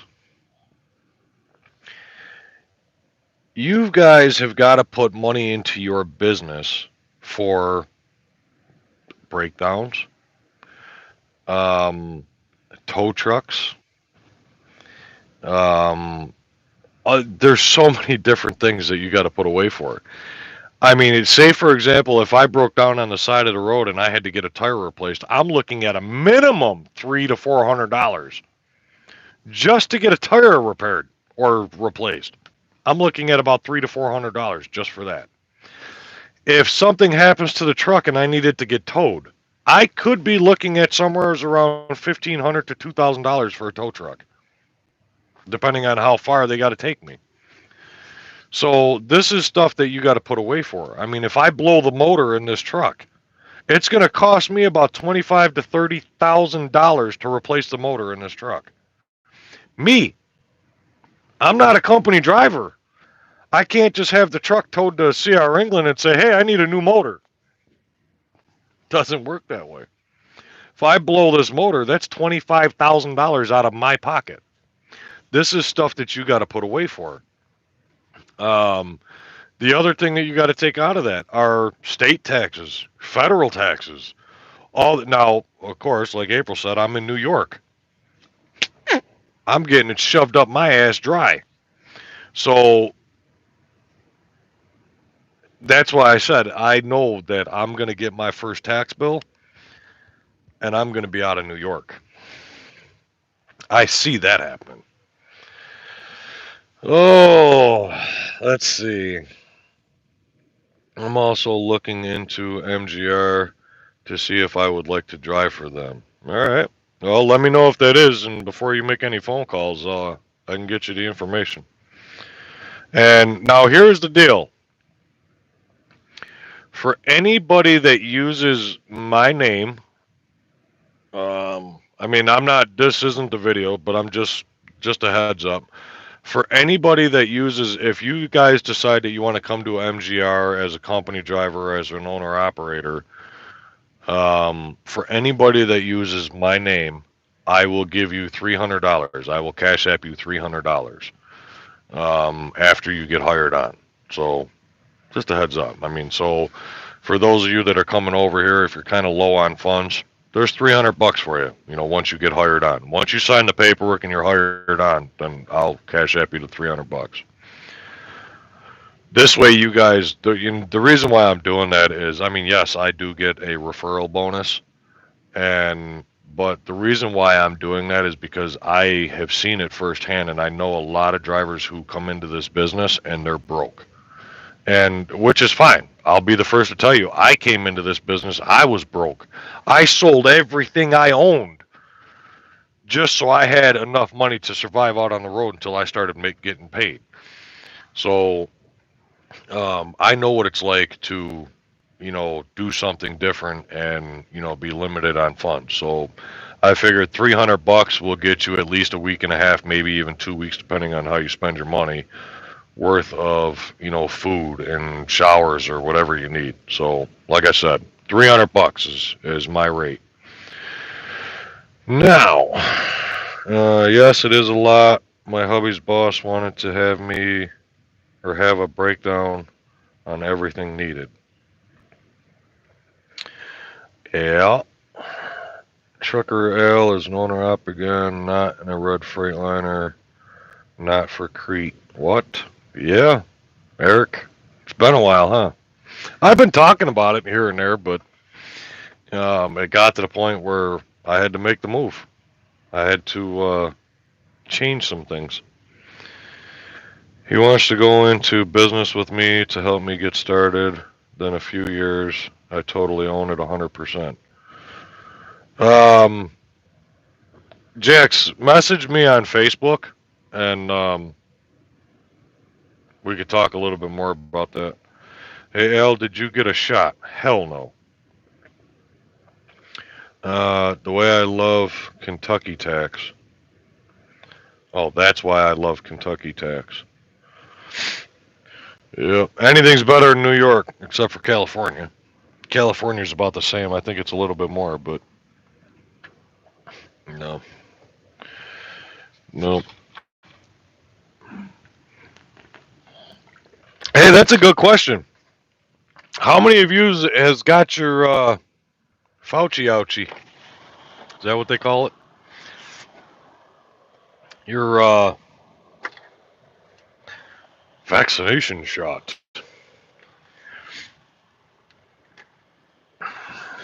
Jack's got it. I'm not. There ain't no way in hell I'm doing it. And here, let me ask this.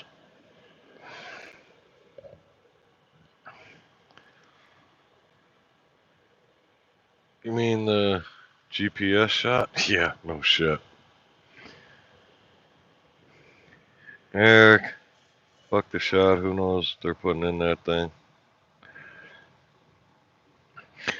Let me say this, and this is just how I think, and not saying that I'm right or wrong, but this is just my thought on the whole thing.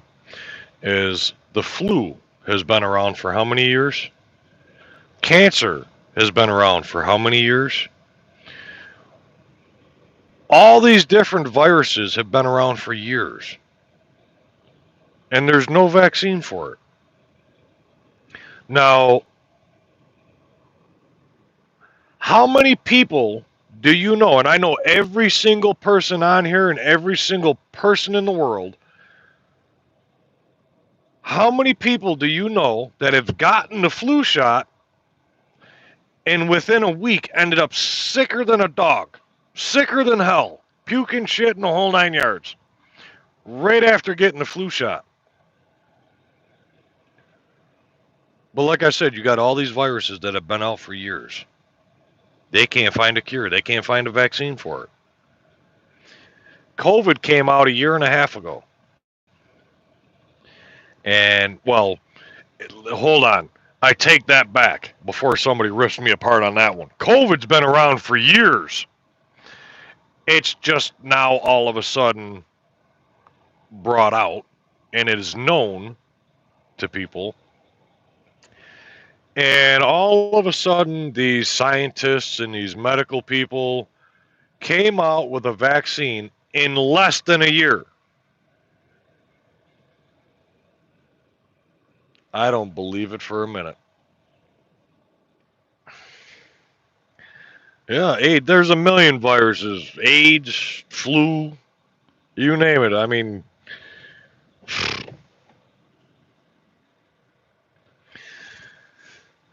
Wes Carson says he's fully vaccinated.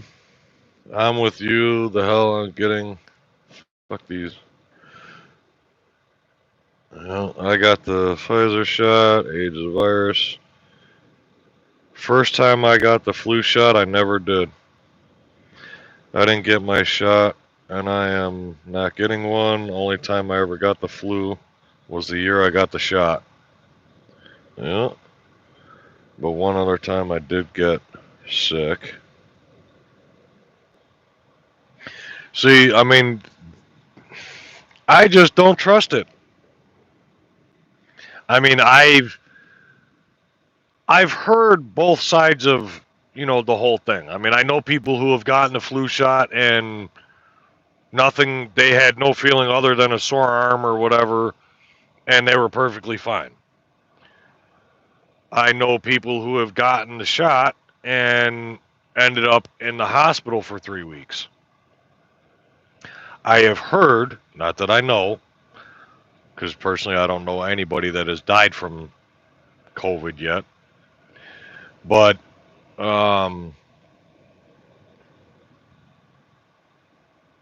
I've heard of people who are getting the shot and who are actually getting COVID and dying from it.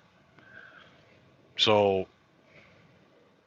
the way I look at it is, okay, not only about the whole virus, being out for a year or whatever. I'm an over-the-road truck driver, as you guys all know. I am in any state in this country at any given time. I am in major cities, like currently I've been in Chicago since last Sunday? I'm in major cities. Los Angeles, Washington, D.C., Chicago, Illinois, Detroit, Michigan. I'm all over the place. Knock on wood, I still haven't caught it. And I'm not big on wearing a mask. You know how many places I've walked into without a mask on and, people are bitching or whatever? I don't give a rat's ass. And I still haven't gotten it. And then, now I will say this. If I am one of the unlucky ones that do get it, say your goodbyes. I mean, and without getting into too many details, all I'm going to say is that if I end up with COVID, I am as good as dead. So I do know, like a friend of mine, her husband ended up with COVID, and it fucked him up for like 2 months. I mean, he was in and out of ICU, in and out of emergencies, in and out of the hospitals, and no. I'm not saying that COVID is fake or COVID isn't real or anything like that. All I'm saying is that I've been lucky enough to not get it. But in the event that April, or if I were to come on here and say that Al's got COVID, say your goodbyes. It's game over for me. Let's see. To each their own. Yep. COVID-2 virus turns into COVID-19 disease. Yes, April, to each their own. No side effects here after the Pfizer shot. That's good. Good to hear. You need a piece of to knock on? Wait, what? You need a piece of to knock on.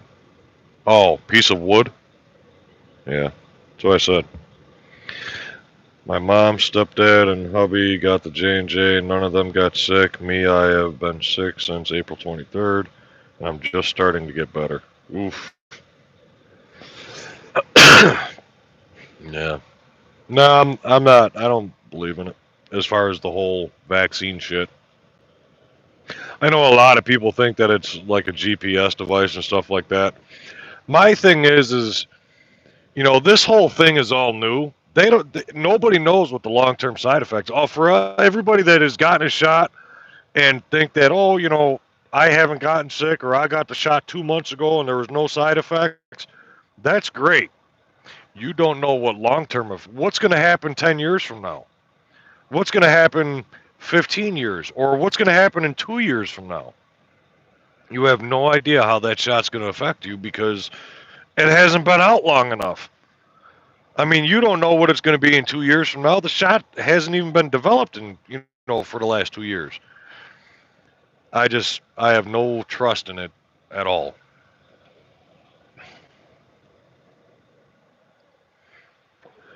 UFO says Jesus is my vaccine. That's what my hubby says about the long term. Yeah, you have no idea. You have no idea what the long term side effects are going to be. And I don't think that there's a GPS that's being put in you. Not saying there isn't. This government, as bad as it is, I wouldn't be surprised.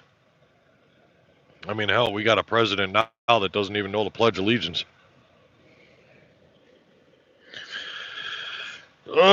Anyways, what are the long term? What are the long term effects? Are nobody knows. Nobody knows. And for these doctors to come out and say, "Well, there's no long term side effects, and if you get the COVID shot and you don't feel any different, in the next week or so, then you're good to go." They're full of shit. You have no idea. I mean, the shot has only been developed for what? Not even a year. They have no idea how. I mean, so when they made this vaccine and they were testing it on whatever they tested it on, they only gave it a short period of time, couple weeks. All the test people, whether they were animals or people or whatever, say they were people. We won't. Let's not get the animals involved. But say they picked 100 people and said, "Okay, shot, shot, shot, shot, all the way down the line," and not a single one of them had a side effect for 2 weeks. Okay, here we go. We got the vaccine. They send it out and they disperse it throughout the world. They have no idea what the long-term side effects are going to be because they only tested it for 2 weeks. They don't know what's going to happen 2 years from now. This stuff's going to be in your bloodstream forever. I mean, just like how they do all the vaccines for the kids. Measles, mumps, chickenpox, all that crap. They put it into your system so you could develop a immunity to it. Now, with this COVID vaccine, they turn around, they put it into you. They don't know for sure what created COVID. This is almost as bad as talking about politics and religion, and it was my fault for even bringing it up.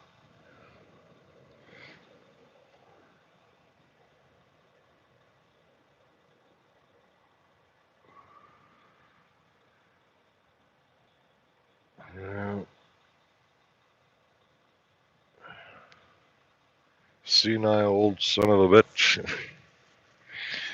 Yeah. So, anyways, what else we got? I didn't get a phone call that my trailer was done, so I'm assuming that the trailer's not going to be done today. So that'll be tomorrow morning. What I'm going to do is I'm going to try, emphasis on the word try, to record my first video as far as, the process and, my typical vlog videos. You guys know what it's like. Jeffrey, what's up, buddy? You're a little late to the game. But, yeah, so I'm going to, record video footage of of my first loadout as an owner operator. And, we'll see. Hopefully I can get that done in a fashionable amount of time. Shit, I'm always late story of my life.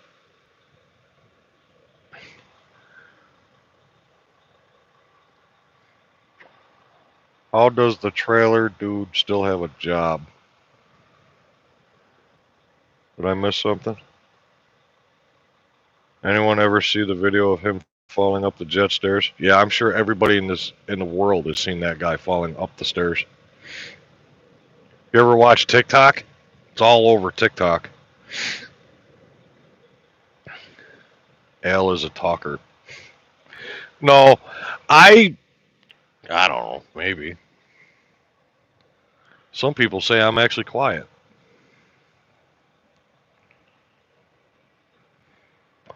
I'm only quiet when I'm stressed. The guy doing the stickers. Oh, does the trailer dude still have a job? Yeah, he's a subcontractor. He doesn't even work for the company. He's a subcontractor that they hire to come in to put the stickers on the trailers. But supposedly he was working late tonight to make up for coming in at 2 o'clock this afternoon. However, there was one trailer ahead of mine, and so I think that they were going to end up doing that trailer tonight and then my trailer in the morning. But there was a possibility that he was going to stay even later to get mine done. But at this point, at this late at night, it doesn't make a difference because even if he gets my trailer done, chances are I'm not going to get a load out of here till tomorrow morning. So at this point, it really doesn't matter.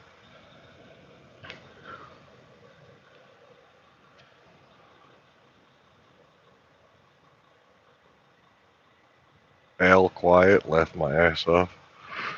I'm quiet. I'm usually quiet when I'm stressed.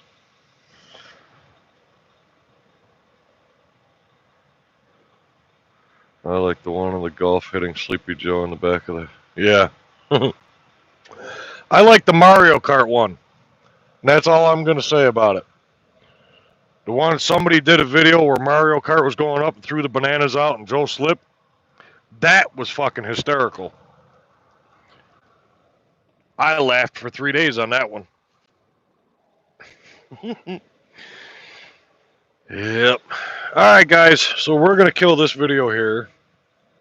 He can be very quiet, but not when he's sleeping. He's snoring loud. Yeah, you're no different. You snore too. Alright, so we're going to kill the video here. Like I said, I'm going to do my best to record and vlog the next video. And when I get home, I'm going to record April sleeping. And we'll put her snoring video up here. She keeps up her shit. Hasta luego. So, yeah, like I said, I'll do my best at recording and vlog my first video or my first loadout.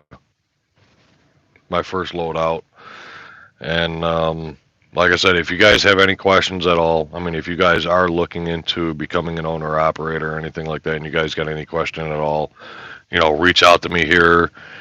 You can also reach out to me on Facebook For those of you that are here that still haven't hit that like button, please do so. And it's not going to be a month before I put out another video. Let me just stress that one. I know a lot of you guys have been messaging me left and right, and I appreciate it. I love the fact that everybody's messaging me. Things have just been very crazy, very busy, as you guys are now aware. I've just taken a lot of. It was a long process to do what I did, but it's just about done, and it's going to make me a better person. It's going to make me happier, less stressed, and yeah. So that's that.